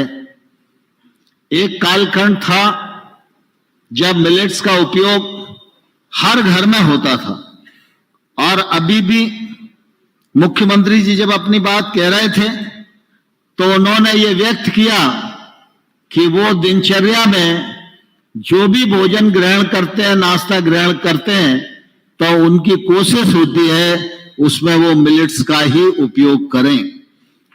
धीरे धीरे गेहूं और चावल ये खाद्यान्न की दृष्टि से दुनिया के सामने आया। हमारे देश में भी खाद्यान्न की कमी थी, इसलिए हरित क्रांति हुई और हरित क्रांति परियोजना के अंतर्गत अनेक प्रकार के निर्णय लिए गए और आज खाद्यान्न की दृष्टि से अगर हम देखेंगे तो हिंदुस्तान के पास पर्याप्त मात्रा में खाद्यान्न की उपलब्धता है। यह हमारे लिए प्रसन्नता और गौरव की बात है। लेकिन गेहूं और चावल ने धीरे धीरे मिलेट्स का स्थान ग्रहण कर लिया और इसलिए मिलेट्स के उत्पादन में भी कमी आई, मांग में भी कमी आई और दुर्भाग्य की बात यह रही कि जो मिलेट्स पोषकता से भरपूर है वो मिलेट्स तो गरीबों का खाना हो गया। उस मिलेट्स को हीन भावना से देखा जाने लगा और जो चावल और गेहूं पर्याप्त मात्रा में व्यक्ति को डायबिटिक बनाने में योगदान देते हैं, उसने थाली में सम्मान का स्थान प्राप्त कर लिया।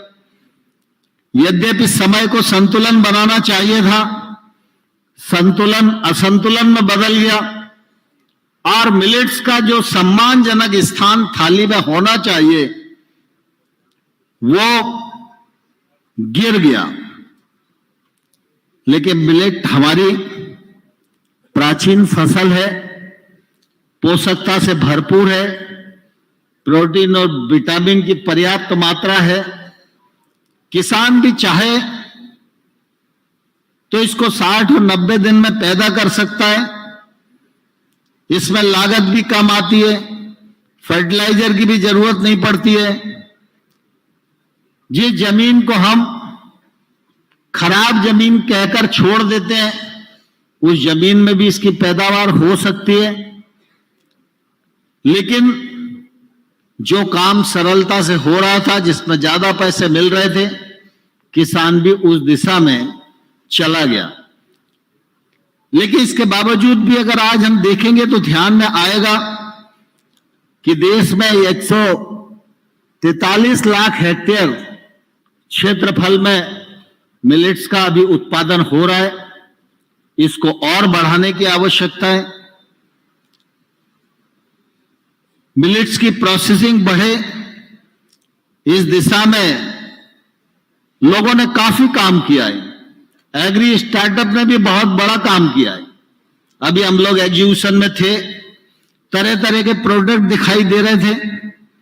मिलेट्स इंस्टीट्यूट हैदराबाद में जाओ, इक्री साइड में जाओ, तो मिलेट्स की दृष्टि से काफी काम करने का प्रयास किया जा रहा है। मिलेट्स को हिंदुस्तान ही नहीं, दुनिया के भोजन की थाली में सम्मानजनक स्थान मिले, यह सम्मान दिलाने का समय मैं समझता हूं अब आ गया है। आप सब इस बात को भलीभांति जानते हैं कि हमारे देश के प्रधानमंत्री बड़े दूरदृष्टा हैं। जब वो प्रधानमंत्री बने तो दुनिया को क्या परोसना, भारत की विधा को कैसे दुनिया की विधा बनाना और भारत की विधा पर दुनिया गौरव करे, यह कला प्रधानमंत्री जी को बखूबी आती है। और आप सब ने अनुभव किया होगा कि जब योग की बात आई तो प्रधानमंत्री जी ने संयुक्त राष्ट्र संघ में योगा डे मनाया जाए, सारी दुनिया योग से जुड़े, योग से जो जुड़े वो निरोग हो जाए। जब इस विषय को रखा तो दुनिया के लगभग 200 देशों ने इसको समर्थन किया और आज भारत के योग को 21 जून के दिन 200 से अधिक देश योगा डे मनाते हैं। यह हम सब लोगों के लिए निश्चित रूप से गौरव की बात है। इसी प्रकार से 2018 में माननीय प्रधानमंत्री जी ने यूएन में मिलेट्स ईयर के बारे में बात कही। मिलेट्स हमारा उत्पादन है, यह उत्पादन पूरी दुनिया की थाली में सम्मान पाए, पूरी दुनिया मिलेट के महत्व को समझे, इसका उत्पादन बढ़े, उत्पादकता बढ़े, इसके अनेक पदार्थ बने जिनका निर्यात भी हो सके। इन सब विषयों को ध्यान में रखते हुए मिलेट्स की महत्ता को जब प्रधानमंत्री जी ने वहां रखा तो 72 देशों का समर्थन माननीय प्रधानमंत्री जी को मिला और उसके बाद ये निर्णय हुआ 2023 को मिलेट्स ईयर के रूप में आयोजित किया जाएगा। भारत इसका नेतृत्व करेगा। भारत में तैयारियां चल रही हैं। जब जनवरी 23 शुरू होगा तो कर्नाटक में भी अंतर्राष्ट्रीय सम्मेलन मिलेट्स पर आयोजित किया जाएगा और इस दिशा में बहुत तेजी के साथ कदम बढ़ रहे हैं।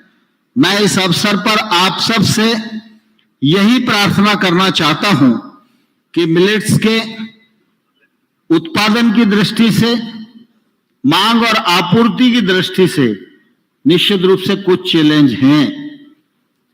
उन चुनौतियों का समाधान करने की कोशिश राज्य सरकारें कर रही हैं।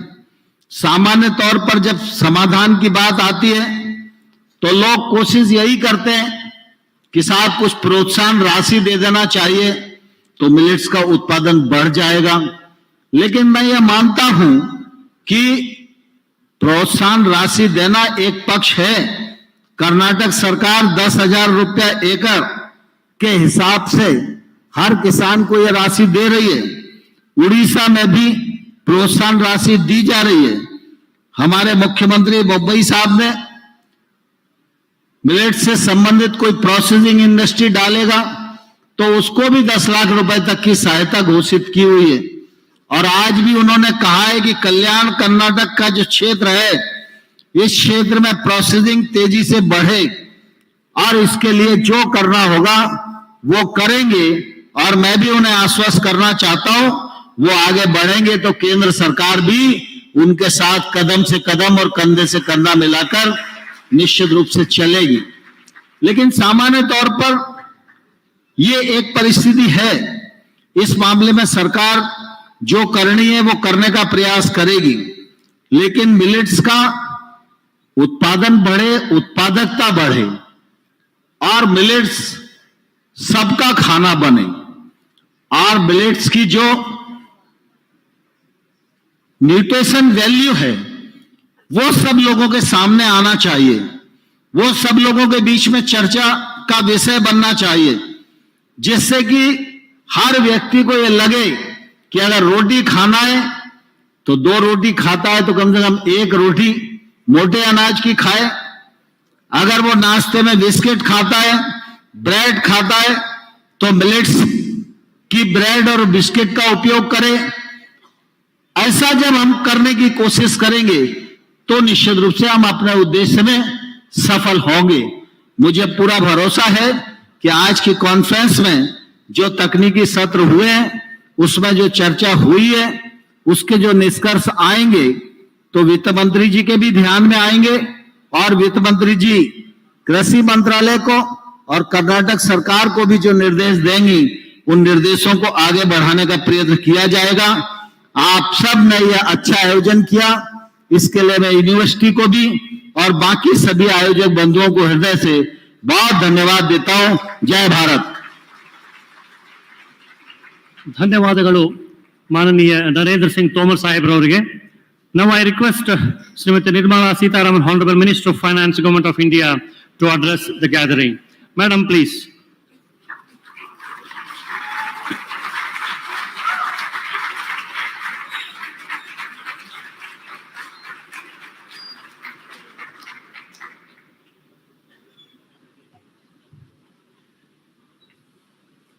ಎಲ್ಲರಿಗೂ ನಮಸ್ಕಾರಗಳು.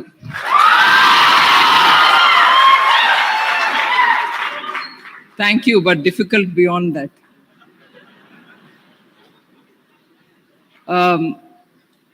Honorable, respected Chief Minister of Karnataka,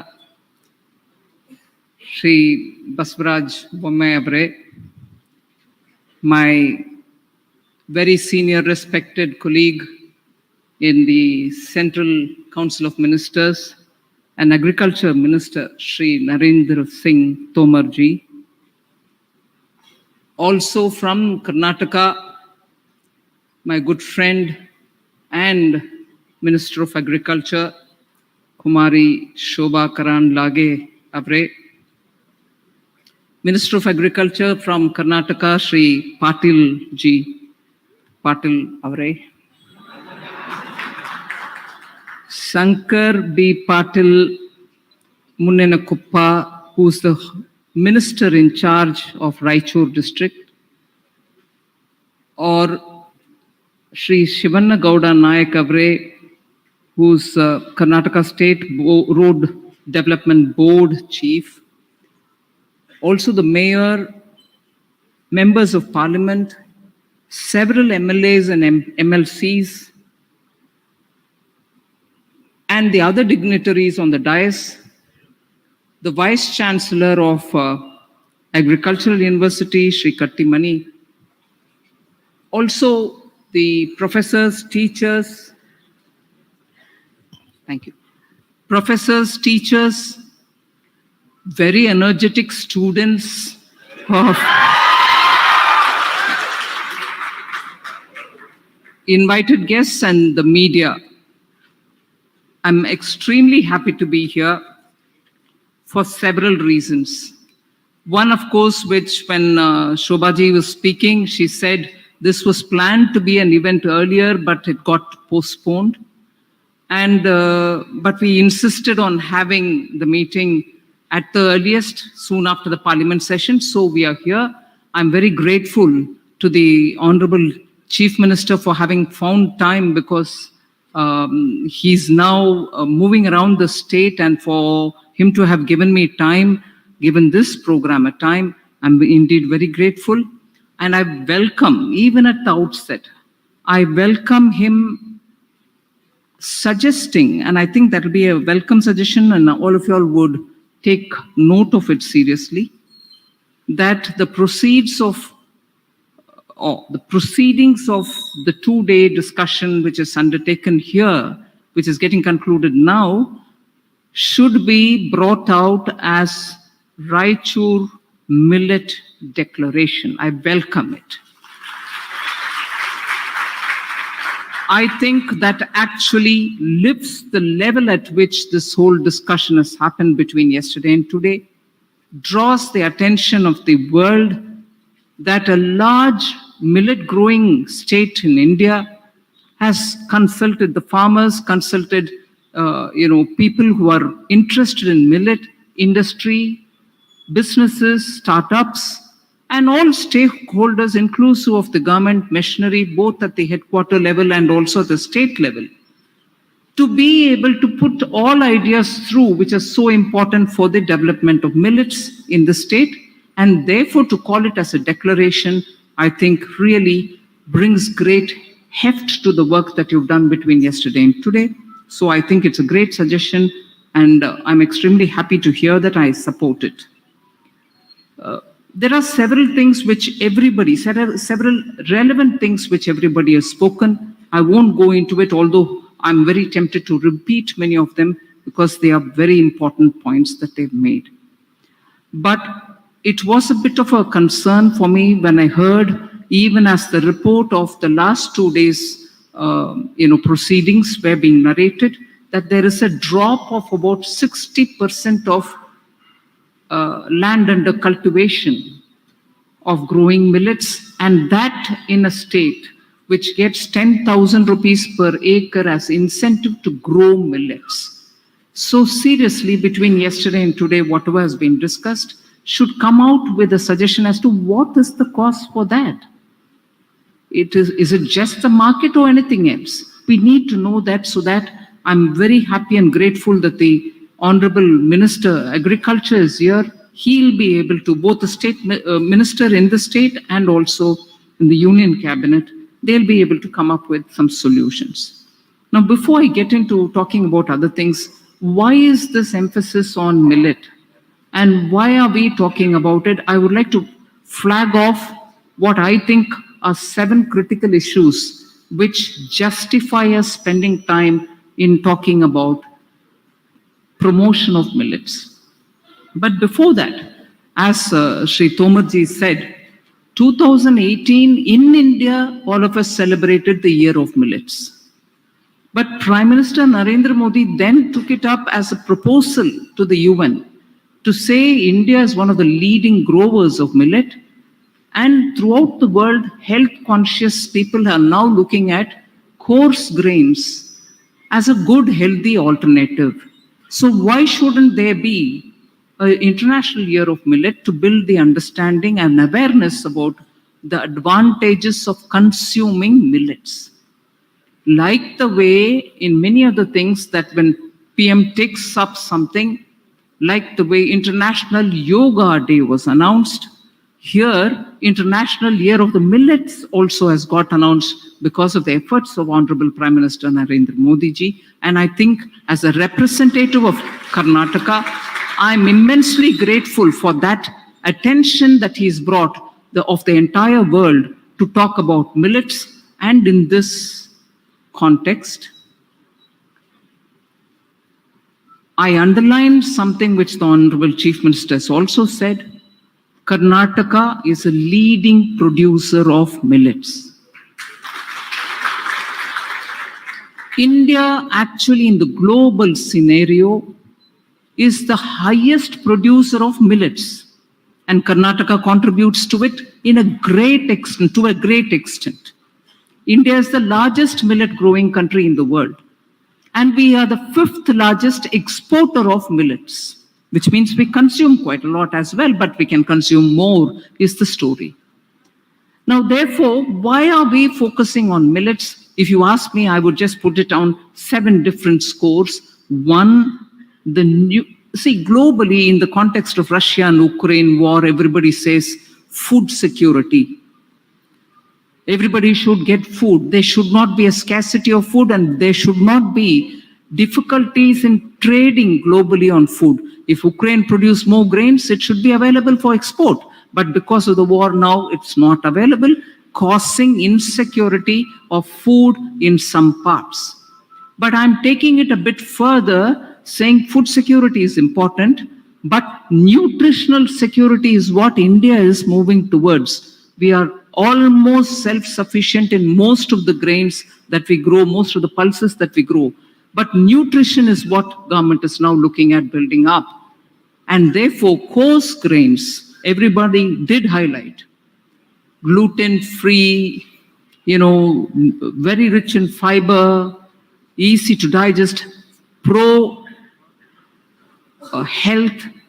and so on. So nutritional security, if it has to be achieved in India, it is only possible by focusing on millets. The next point is, for achieving nutritional security, we have to take a lot of measures. But what does it actually give us? It strongly builds upon the Atmanirbhar Bharat point. We don't need to seek nutritious food from outside. A couple of years ago, we had a fad. People were importing quinoa from somewhere in Latin America. Quinoa is also a coarse grain. It was a high fashion food. We need quinoa because it's good for the health. There are many quinoas in India. They may be called different names, but quinoa they are, or even better. So we need to have Atmanirbharta even in the point of getting good, healthy, nutritious grain grown in India. Third, there is a clear benefit for women in growing coarse grains.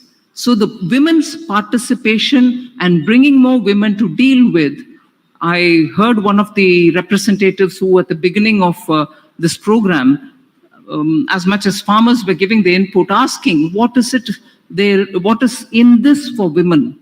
women's participation in growing millets is something which is noteworthy, and we can bring them together under the name of FPOs also to have storage facility created and also to engage in processing of coarse grains. So it enables women's participation. Fourth, value addition is highly possible and has not been tried at all. I was glad to hear the Honorable Chief Minister say that other than the textile and other things that we're doing, I'll make sure that Kalyan Karnataka will get a food processing based on millets, and that would bring in a lot more jobs for women. And in that, during the Atmanirbhar Bharat announcement, we had made an announcement for those who will set up food processing units, and a complete tax exemption, income tax exemption is given on the profits that they earn for the first 5 years.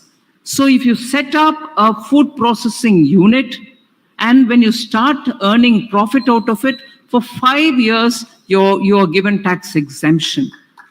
So I would think it's a good thing for people to come and set up food processing, particularly millet processing units, particularly in these 7 districts which are rich in growing millets.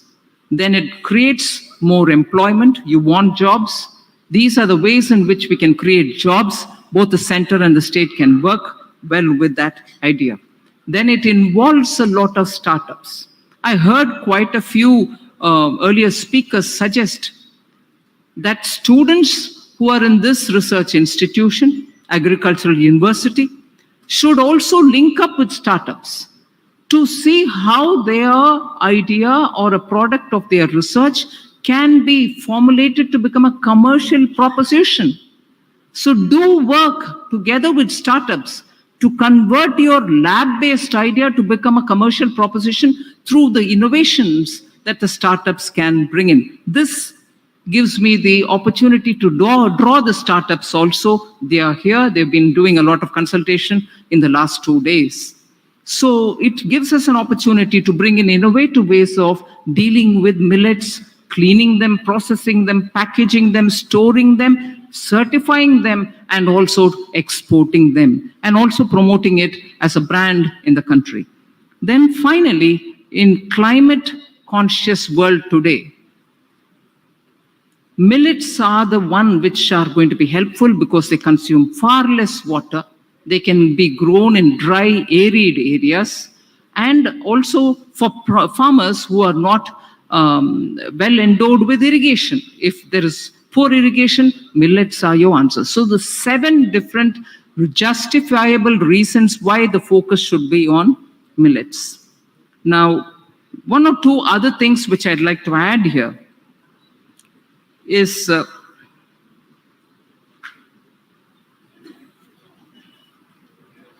NABARD is doing a lot of work with the millet growing areas. They're also ensuring that they're able to bring in FPOs which can work together. The farmers who are growing millets, their wives, and anybody else together dealing with the farm activities can come together to form an FPO. And for them, there are facilities, loans available. Agriculture Minister Tomar rightly said that in the budget I had given 10,000 formation of FPOs. There is also fund, Shobhaji mentioned in her speech. 1 lakh crore has been given in the budget through the Agricultural Infrastructure Fund, which FPOs or APMCs can take from as 2 crore loan each in very favorable terms to set up facility for storing grains. I've been suggesting to the Chief Minister that he should have 1 district, 1 product aimed at millet cultivation, millet processing, which he did mention in his speech. I would want Kalyana Karnataka to become the hub of growing millets, processing millets, storing millets, and branding millets. In fact, one of the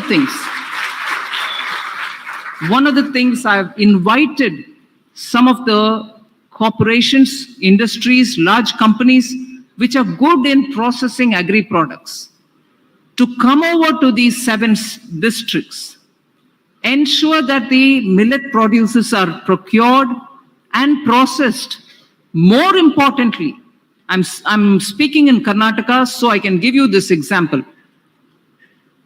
When you think of coffee, being in India, you can't think of anything else except Kodagu and Chikmagalur. Am I right? The moment somebody says in reverse, Kodagu or Chikmagalur, today any Indian will say, oh, those coffee growing areas. They've become synonymous to the product. Now, in Andhra Pradesh, they have also started growing coffee, essentially having taken saplings and seeds from here. But in the tribal areas, and they call it with a good brand name of Araku coffee. They've taken it even to the high streets of Paris, branded it so beautifully. I've been to that store in Paris. So what I would want, large companies which deal with millet processing, millets of various kind, particularly to focus on Kalyana Karnataka, and a brand be created for Kalyana Karnataka. Kodagu means coffee, Araku means coffee, Kalyana Karnataka means millets. That kind of a branding, powerful marketing should become an exercise for which startups, I invite you to work together with companies which can help us brand millets from India. That should reach all corners of the world, particularly when all of us are looking for healthy alternative food. In this connection, therefore, I'd like to make 2 announcements today. One is, I first of all thank the university for having taken up this measure, this step, and literally worked every detail out, that the Honorable Chief Minister is so convinced that rich, good work has happened here. He wants it to be a globally known Raichur Millet Declaration. So a university which has done this work deserves to be recognized also from our ministry's point of view, from the Ministry of Finance, Union Government.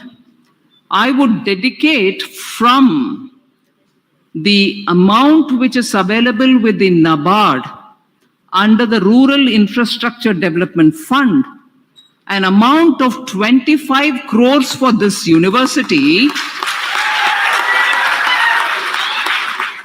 to use for creating facilities which are millet focused.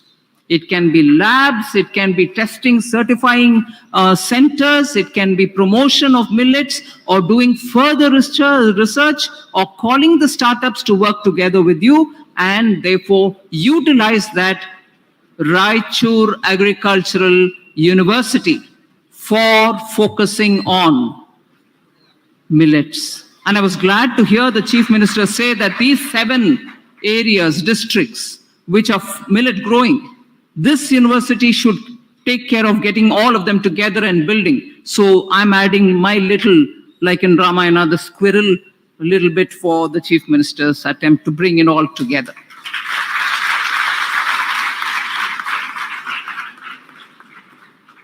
And the second announcement is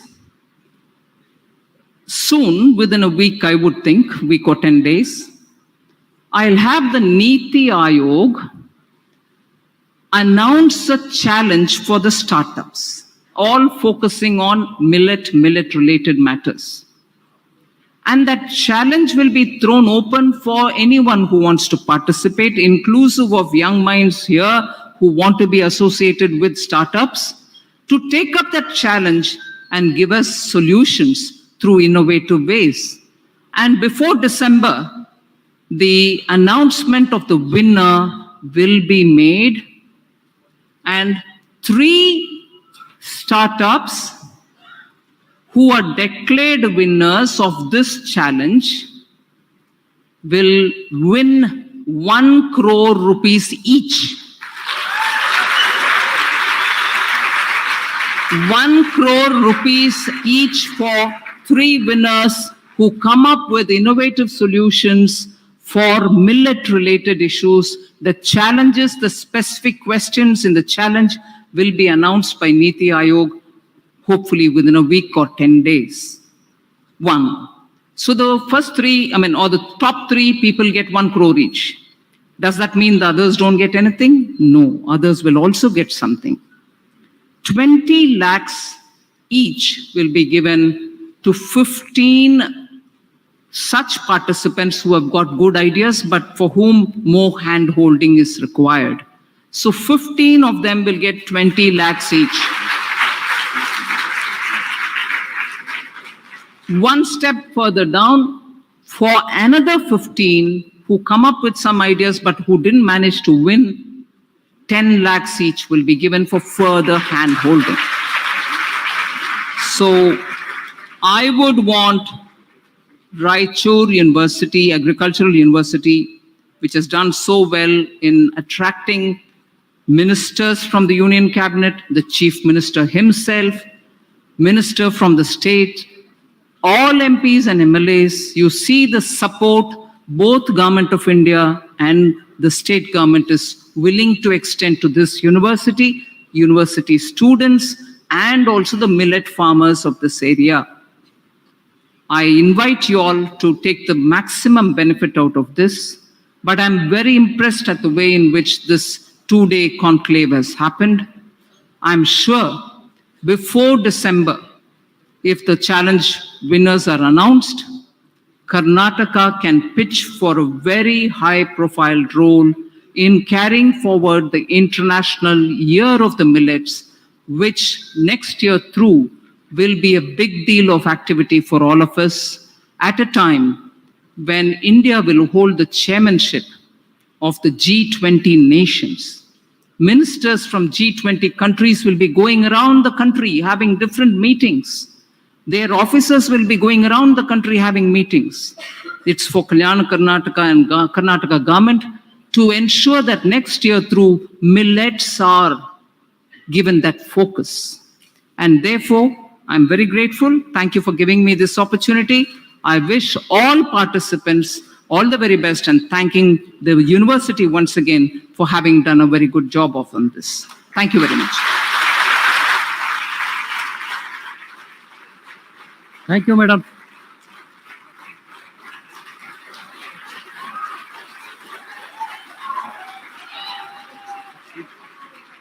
Now we have just 1 minute felicitation to the dignitaries on the dais. Just a minute. 1 minute. 1 minute. Yeah, only on the front line. We'll give it to them.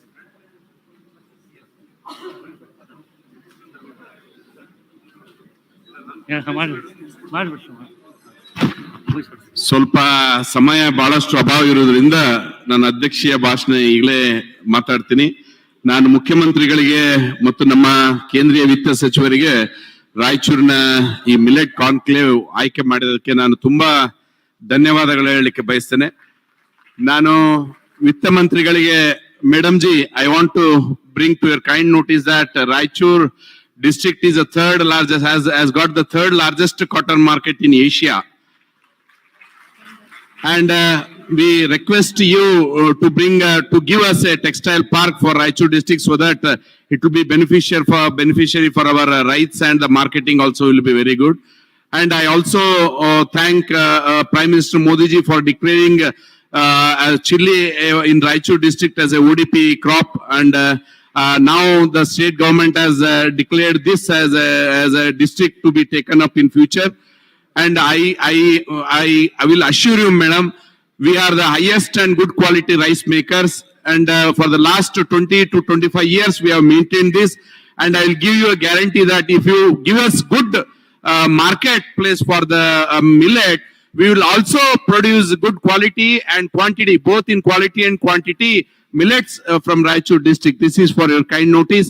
And definitely you have announced 25 crores for Raichur University for developing millet food grains, and millet food grains we are already using, and we will make sure that we will use in more numbers. And 1 crore for startups also. We are really thankful to the central government. Thank you. ಧನ್ಯವಾದಗಳು sir. National anthem is there.